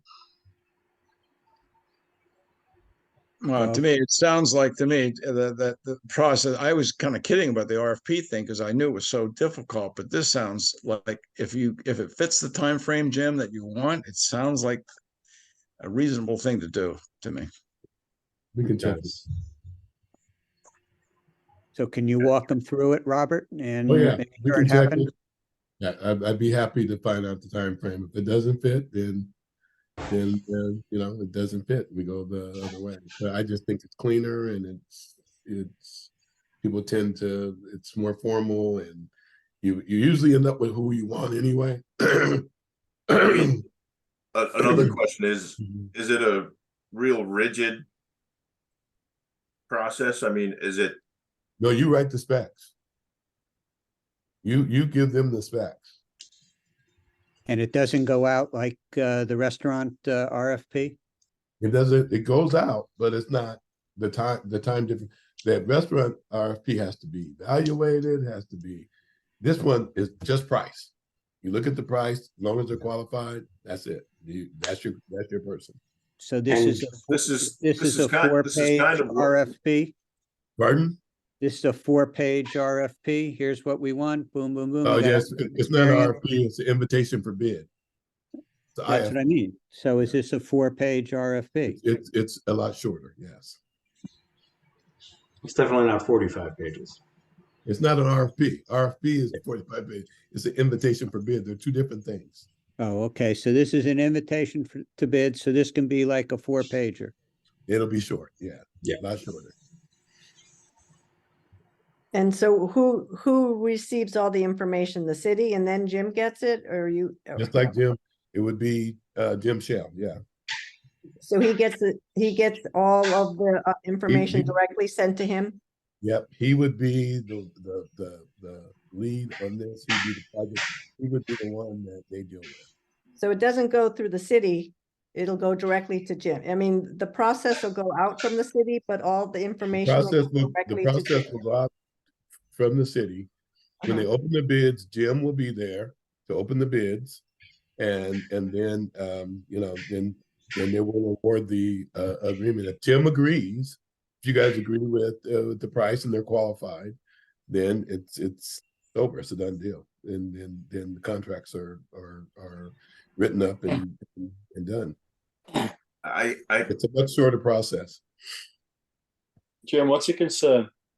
My concern is I feel like I've already done the invitation for bid. I've got 4 companies. They're all reputable. A couple of them are known to be reasonable. I've met with them all except for one. I feel like I've gone through this process already. No, I understand. Jim, if it still meets your deadline, what's the downside? I still think if in fact if you can get the information, there's a chance you can get something that's even more reasonable. Okay. I mean, I don't mean to. You're right. No, you're right. I'll go back to your timeline. If Yeah, you they can't meet the timeline. Jim. I wouldn't be Then- for it if it can't meet Right. your timeline. Right. But if it can, then I don't see the downside. In fact, I You're see right. an opportunity to possibly save even more money. Okay. I think you've already done the work, Jim, okay? I mean, we just have to put it on a city document and send it to these 4 companies and anybody else, whatever. And That say, was- okay, back in 2 weeks and bang, away you go. I think you're gonna have the same, end up with the same process, but you know. And maybe Jim or Robert can help you with it. I wouldn't Yeah. want to put it all on Well, you. I- Jim. No, I would call Jim tomorrow. Me and Jim could talk tomorrow, and All right. Yeah. and I'll talk right away. I mean, we can get this going right away, and we can find out if it's a possibility. If it's not, then it's a whole different situation. You know, Sure. but I just know invitation for bids are much different in RFPs. I feel like it might be hard though, because as I was driving around the course with a couple of these guys, you know, we were looking at one bunker, the grass was totally different than another bunker. And we would say, all right, so we only need, you know, the immediate lip outside the sand here. You know, these guys are flexible enough that they can do these changes on the fly, out in the field, and compensate on the price. You know, we'll see savings. But if we can try this, that's absolutely no problem. What you can do, Jim? You can come up if you can come up tomorrow sometime. I'm in budget, but I don't know if you have your afternoon. If your afternoon's okay. Yeah, sure. Okay, come up. Let's see if we can even tap out a sole source. That's even faster. So because you're naming all these elements that might qualify for a sole source. So Yeah. sole source, you know, you don't even have to. There's no issue with IFP. Okay. So we could probably nail down. I'll ask Sharon for the elements of a sole source. I know most of them, but if we can draw together those elements, we can just do a sole source. Sure. Okay. And Jim, these nuances that you're describing, they're already known by the 3 or 4 companies that you've spoken to. So it seems like a light lift on their side to actually go through this and just take what they've already bid, put it Right. into this, and it'll be there. So Send it back. Yeah. I do see some virtues in putting the extra governance around it. And I think the work that you've already put in and the work that they've already put in will not cause a huge governance cost, which is often the case, right? Right. There'll be a little bit of time, but I'm not convinced that with the holiday coming up, we would have really come to a resolution on it much before this timeline would be indicating, and it does kind of still fit within your timeline. So I just think the better bet is going through the invitation to bid. Right. Okay. And Jim, So now my big question is, Mhm. do I have the approval to pursue these 2 Ts, which were not in the original scope of work? So my makes sense to me the way you're describing it. I'd like to actually hear from Paul from a golf perspective on the tees. Played lots of golf courses. I'm very perceptive. Golf course is like a piece of art sometimes. And not unlike going to a beautiful hotel or someone's home, you know, customers are making opinions quietly by themselves if they're gonna, you know, what they think of the place. And I've always thought, and this is what I've always watched when I go to golf courses, your first experience is the bag drop. It's got to be a great experience. Your second experience is the customer service in the pro shop. It's got to be friendly. It's got to be streamlined, quick, get you out there toward the first tee. The next experience is with your starter or the person who's going to kind of send you off. And then I can't tell you how many times I stand on that first tee box at any course and I look around and I just take everything in, and I'm really making decisions right there if, you know, if I'm coming back or what I think of this place. And then the next experience I think is so valuable is when we get on the putting green on the first hole. And sometimes the practice greens aren't the same. So it's really about that first hole. And I just think that first tee box, it's embarrassing to me as a golf professional. It's not it wasn't done right in the first place. We lost 40% of the tee surface. It's a couple different levels. It needs to be one big deck, like our fourth hole. And I just think of those 5 things I mentioned, 4 of those 5 are doing pretty good. I think that first tee is absolute necessity to kind of send our customers off feeling good by the time they get to that second hole. Again, it wasn't. I remember when it was done, it really wasn't being done correctly. And Jim will probably tell you, I was back then. I didn't say anything. I just watched. I was just teaching pro, but I didn't think it was done correctly from the beginning. So I think it's imperative. And then there's not a superintendent in the world that can grow grass on our 8th hole. So I think what Jim's suggesting there, due to the 2 hours of light and the traffic, that's probably his only thing. De-leveling the rear part of the first tee won't cause any problems for ball flight or anything. I mean, you've got to get launch anyway, right? No. Yeah, I mean, yeah, Jim, you could tell him. I don't think so. I think it'll look a lot better. It'll be much easier to maintain. Just to mow back and forth. Now it's not easy to mow 3 different tees. And we've anticipated and talked about putting a camera in a tree if we have to view down that first hole. And I think even our starter could do that with the iPad or his laptop. But there's a couple tees out there that need work, and but that 4th tee is outstanding. The 9th tee has no trees around it. It's one of the best. But that first tee, no matter it's Oak Hills or anywhere else, has always been in a very important tee box to me. Okay, thank you. So cognizant of the fact that we're not authorized to do approvals via email, and this is a big expense that is not, we're not entering into it now, but we are entering into a contract to spend it in FY25, and it will be duly budgeted for. I'm trying to think of the formation of a motion that we can do. My thinking is something along the lines of authorizing Jim Shell and me to enter into an agreement with a company that is identified through an invitation to bid process.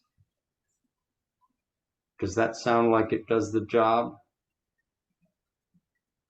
Well, if it meets the timeline that Jim has, that's the thing. If the invitation to bid process and it doesn't meet the timeline, then I will know. I'd like to get the timeline.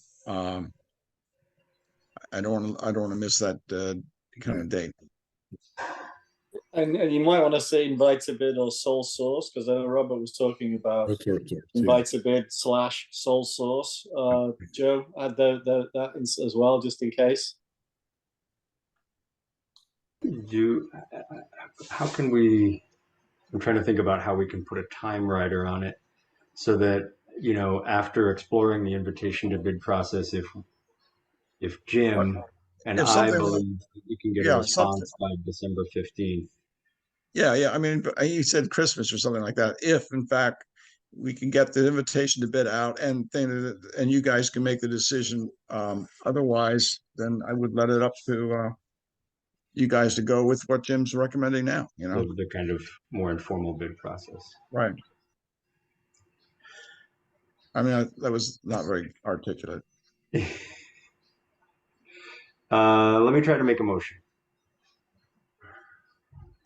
I make a motion to authorize Jim Shell and I to pursue and for me to execute a contract with a vendor identified through an invitation to bid / sole source process to work on the bunker project and add in tee boxes 1 and 8, with the provision that we, Jim and I, deem that the invitation to bid process would be resolved and a contract would be executable on or before December 15th.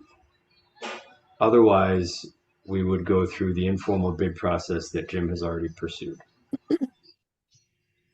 Can I get a second? Wait a minute, before I second that. So today's the 16th. Next week is Thanksgiving. Correct.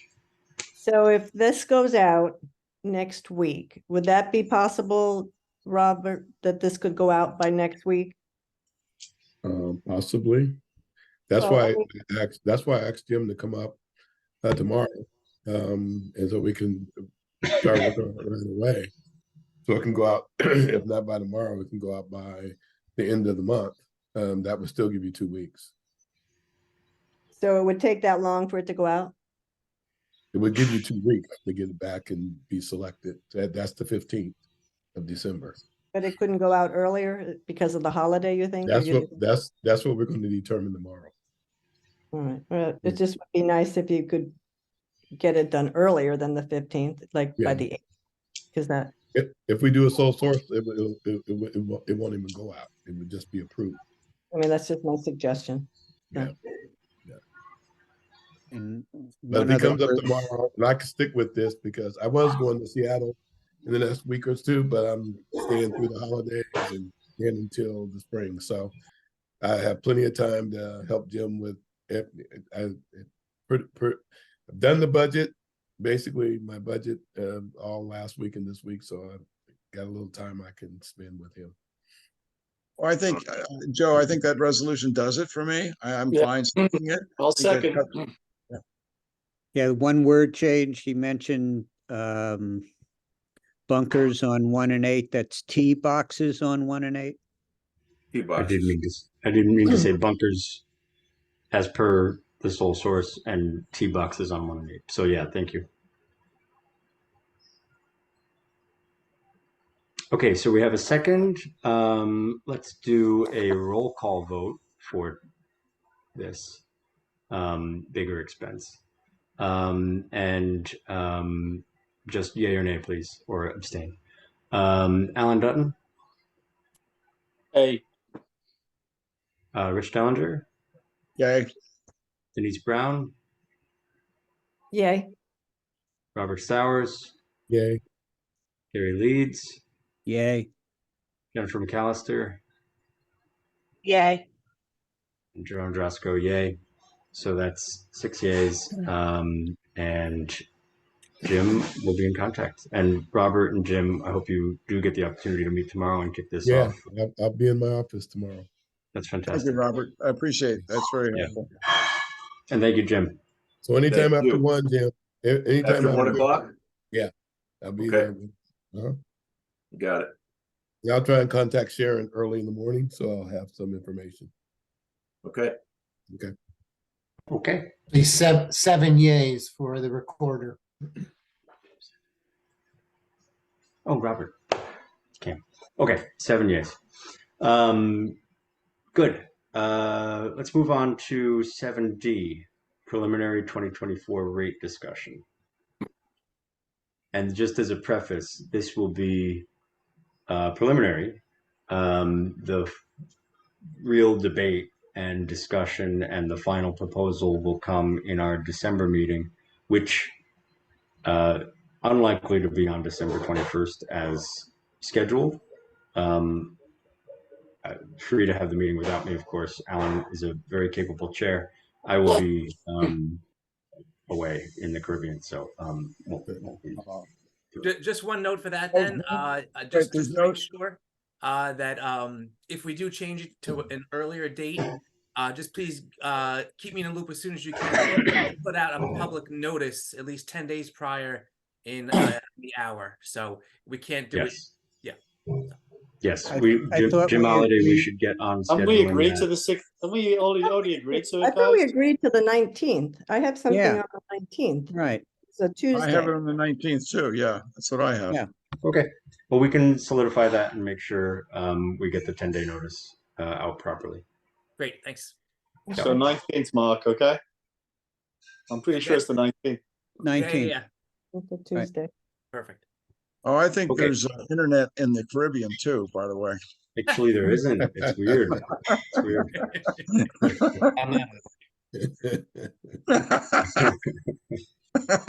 You got me. You got me. Okay, rate discussion, quick. Anyone want to start, or I could briefly, we could all jump in. But I would want to say that Jim Holiday, Jim Shell and I and Mark Gardner, we all sat together on 2 different occasions and discussed some of the rates. I don't think we came up with anything any different than recent years past. I think that we really want to be fair to our golfers. We really want to be fair to our core golfers and our longtime local customers. We also want to be fair to Oak Hills Park. And so you can see here on the screen that similar to last couple of years, we really made some minuscule increases. $1 or $2 is really it. I don't think we raised our membership last year, so it's only $5 this year across the board. We're leaving juniors alone. And just so everybody knows, our junior rates are really reasonable here at Oak Hills compared to some other courses. Basically, you know, for some of the members, we only raise $1. And if you're a non-member, don't have a membership, $2. And I think we can increase some of our memberships next year. But, you know, we think things are really going good at Oak Hills. And there's no real need to change anything. And there's probably other ways we can increase revenue without increasing our course rates here at the moment. And we actually, it's always good to sleep on things, believe it or not. We discussed it one Wednesday and then slept on it a little bit and kind of made a couple changes. But really not much different than last year or the year before, I don't think. So, and I'll just show the, this here will represent those increases. This would be our rate card for the coming year then. Oh, do you want to talk also, Paul, about off-peak, the elimination of it? Yeah, it's just an idea at the moment, but we're thinking, you know, the golf course is very busy and there really is no off-peak play. A lot of times we do off-peak to encourage people to take unused tee times. But, you know, myself and like some other golfers, you know, I love playing at 1 o'clock or 2 in the afternoon. And I think a lot of off-peak is all about supply and demand, and we have such a high demand. So one thing we thought was to just maybe not offer off-peak rates next year. What are the times for off-peak, Paul? Typically, we do it maybe 2 hours before twilight. So twilight means you really can't play 18 holes. Typically 13 or 14 holes. And when we do give someone a peak rate, obviously we try to guarantee them 18 holes of golf. So what time if I play after? It changes all year, really. You know, average like in June. What's an off peak? Would you say what? Could have been 2 to 4. Sorry, 4. It might have been 2 to 4 o'clock. So anybody playing after 2 o'clock or 3 o'clock in June gets what type of discount? I think it was could have been $10 to $20, or not even. Okay. It really wasn't much. And how many people do we think take advantage of it? Do people kind of say, oh, I'm going to come out to play and stuff? Or, you know, I guess it's a risk reward thing. You know, I don't know. Our tee sheets are busy every day. So I think a lot of people play when they can play. Yeah. Okay. Other golf courses that are similar to ours, do they have off-peak pricing, or would we be one of the first ones to do that? Oh, we definitely would not be the first. And in fact, there's other golf courses that might have multiple pricing. You know, I've seen it where open to 9, 9 to 11, 11 to 1. But one thing we do have at Oak Hills is, and even our people at Golf Now tell us, we have a lot of rates, a lot of categories. And it does at times make things difficult and confusing. Yeah, exactly, Paul. I think we do have more categories than the average courses around us. So this, by eliminating this, we're certainly not doing anything that other courses have done. Where are the off-peak rates reflected right now? Where can I see them here? Twilight weekday, I think, Joe. See? No, you cannot see any off-peak because they're gone. We changed peak and off-peak. We just now have weekday and weekend. Yeah, and there but for the is- 2023 season, I it have should some be in there. front of me. A resident adult could have paid peak during the weekday $39, off peak 29. Resident senior 27, off peak 21. So my thought on this, my initial thought is, my initial thought on this is, it's been mentioned many times, Paul. We've talked about this back 5-6 years. If it makes sense to do it, does it make sense to step into it with a simplification to say, take the minimum discount that was presented by Off-Peak last year or this year currently, and just make that a haircut on the price. Off-Peak is a $5 discount, $6 discount, whatever it is. And then if the play is still there, then for 2025, thinking far ahead, but we're in that mode right now, then completely eradicate Off-Peak. I would be concerned about losing rounds because people don't have that Off-Peak little boost, small as it may be and underused as it may be. That's a good idea, possibility for sure. The one thing I will say good about an off peak is you have to, when you give someone a peak price, you really have to guarantee them 18 holes. And if you didn't have it possible, you're fluctuating between peak and twilight. So the twilight golfer would probably make out better. Mhm. Be very careful to make sure that timing changes monthly to make sure that person can play 18 holes at a peak rate. Yeah. Maybe instead of having a 2-hour off peak, we could try to go for 1 hour. Another possibility. I think the idea of phasing in is a good idea, Joe, to be honest with you. See how it goes 1 year and then reduce it a bit or whatever. And then if you don't, not too much outcry, then bang, you can just eliminate it. The phase in process. I agree as well.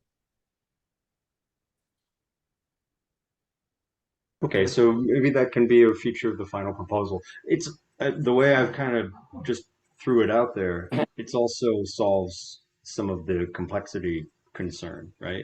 That's not complex.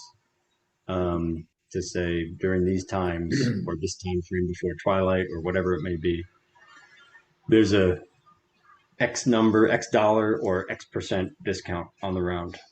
It almost sounds like a ad campaign, and really easy to understand. So that would just be my thought. Okay, we can So- work that back in. Yeah, sure. So Jim Holiday, from a big picture point of view, is it right that you were telling me that our rates basically for municipal courses in this part of the world, be it Greenwich or Ridgefield or Fairfield, we have some of the highest rates? Is it true to say that, Jim, what you said to me? It is true. But I'll tell you the second thing that I would say is a better course and those same courses. The courses that we are more expensive, we got a better course.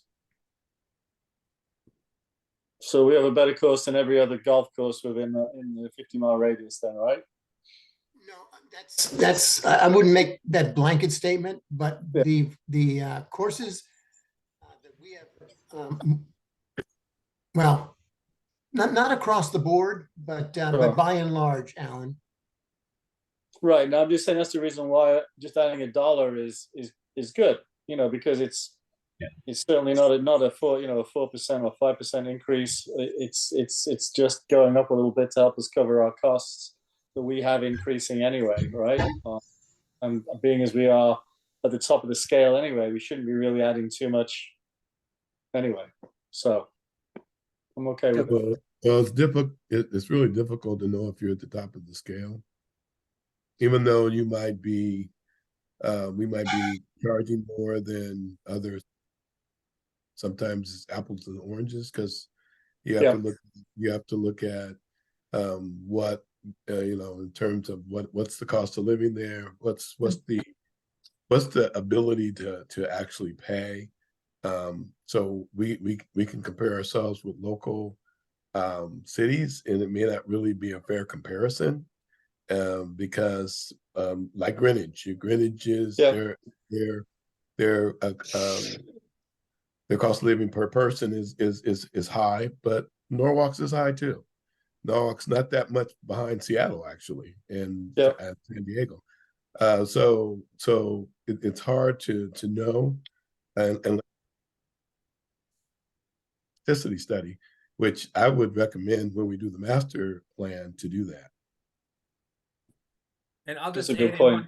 Also do a price elasticity study, so they can establish a model where you're not fooling around with these rate changes all the time.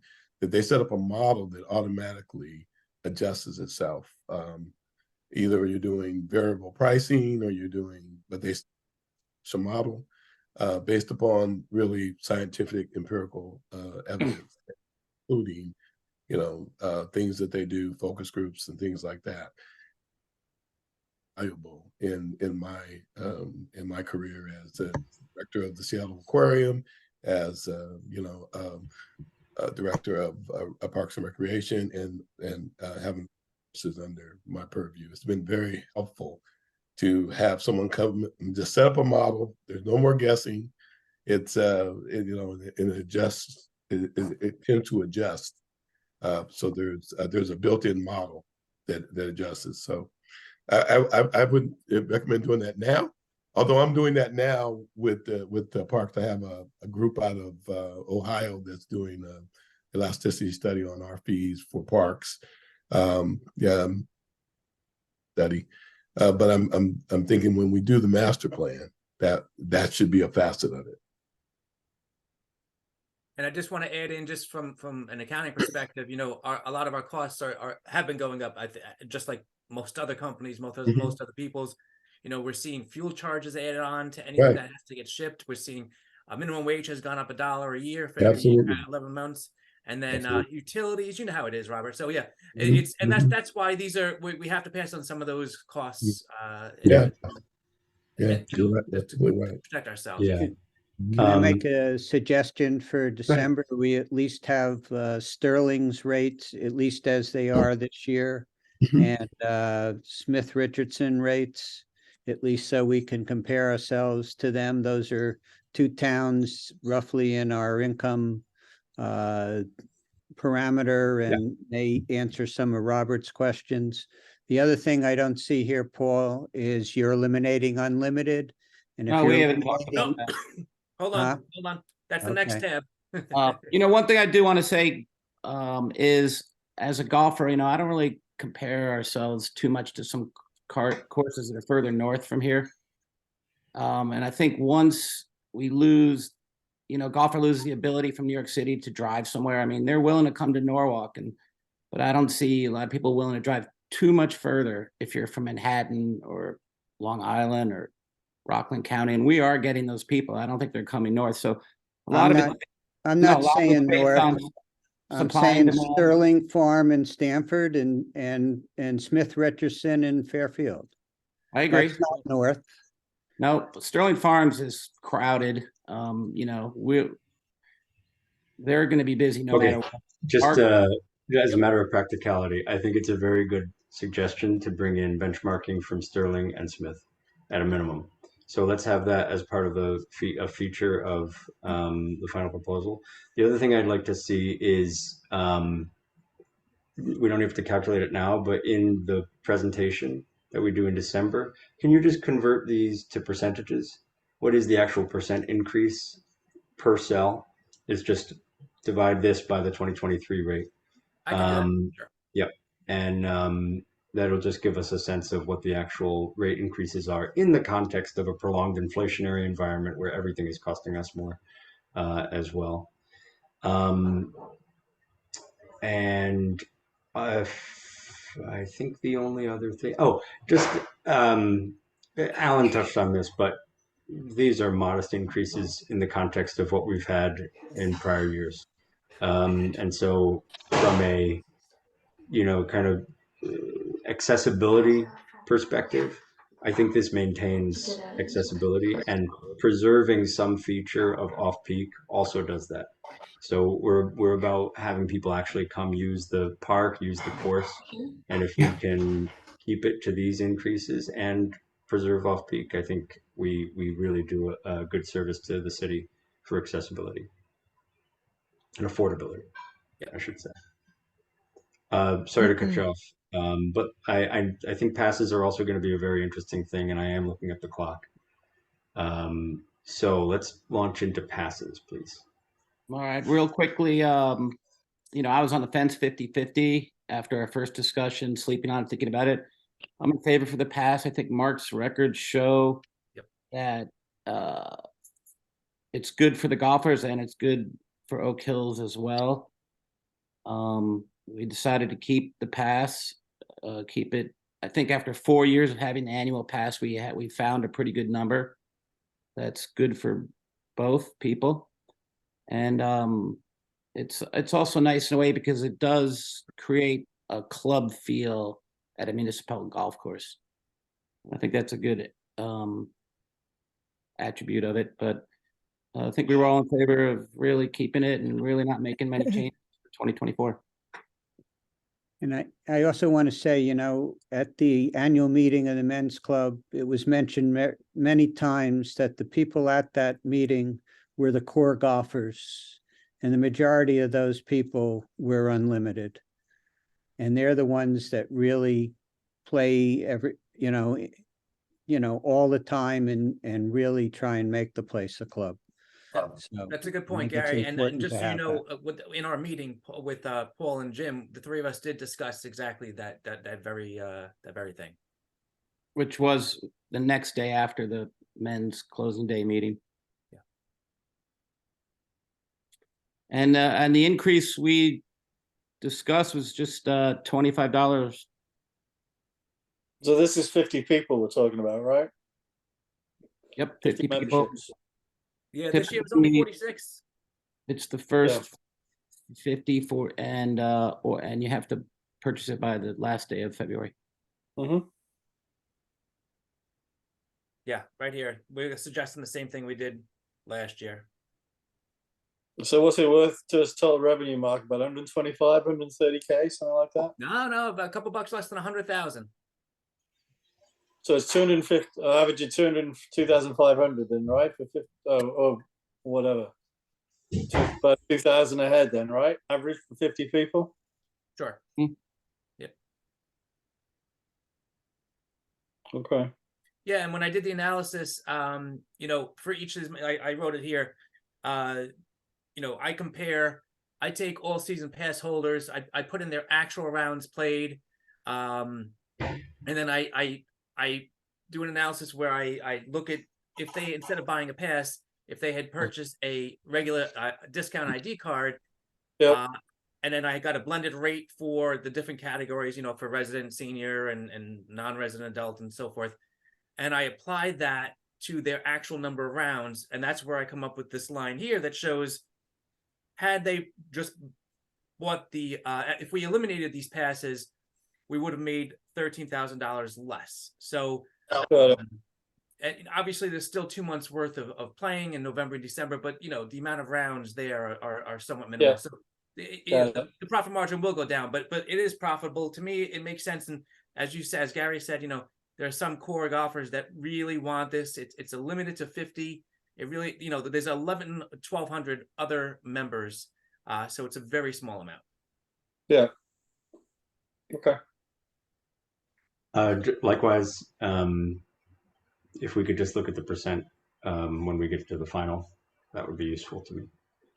Sure. But this all coheres. 1%. Yeah. It does depend on the category, yeah. Okay, any other questions or discussion? And I see another tab, just to give you the opportunity in case we forgot it. One pager. I'm not sure if that's something that we. Oh, that's just what we want. I just all them together. This is what I put on to. This becomes what we have in the pro shop and what goes on our website and all that stuff. Yeah. Okay. Yeah.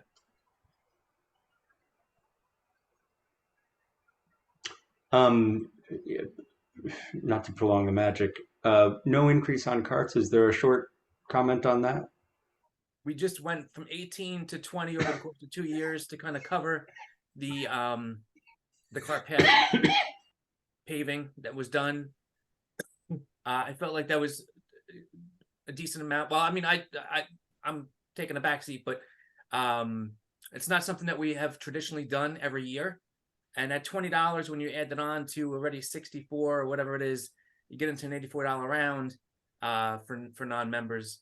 I think maybe in a year or two, I would suggest doing another $1. Yeah, we raised it when the carts were brand new, and our $20 cart fee is a little more expensive than some other golf courses, but we have really newer carts in better condition. We decided to leave it alone. Okay, so we paused to give the other courses a chance to catch up to us. Good. Right. Okay. That's great. That's a very well polished preliminary proposal. So I think we'll be in very good shape to discuss on the 19th, tentative meeting date, likely meeting date. Okay. I think the next item up for bid is 8, adjournment. So would anyone like to make a motion? I'll make a motion. Any Second. second? I'll second that. Okay. I'm not going to call for a vote. Okay. It's been a pleasure. Thank you. Happy Thanksgiving to Have a everyone. good night, guys. Happy You too. Thanksgiving. Take care. Hi, everybody. Bye Thanks for bye. your time. Good night. Bye.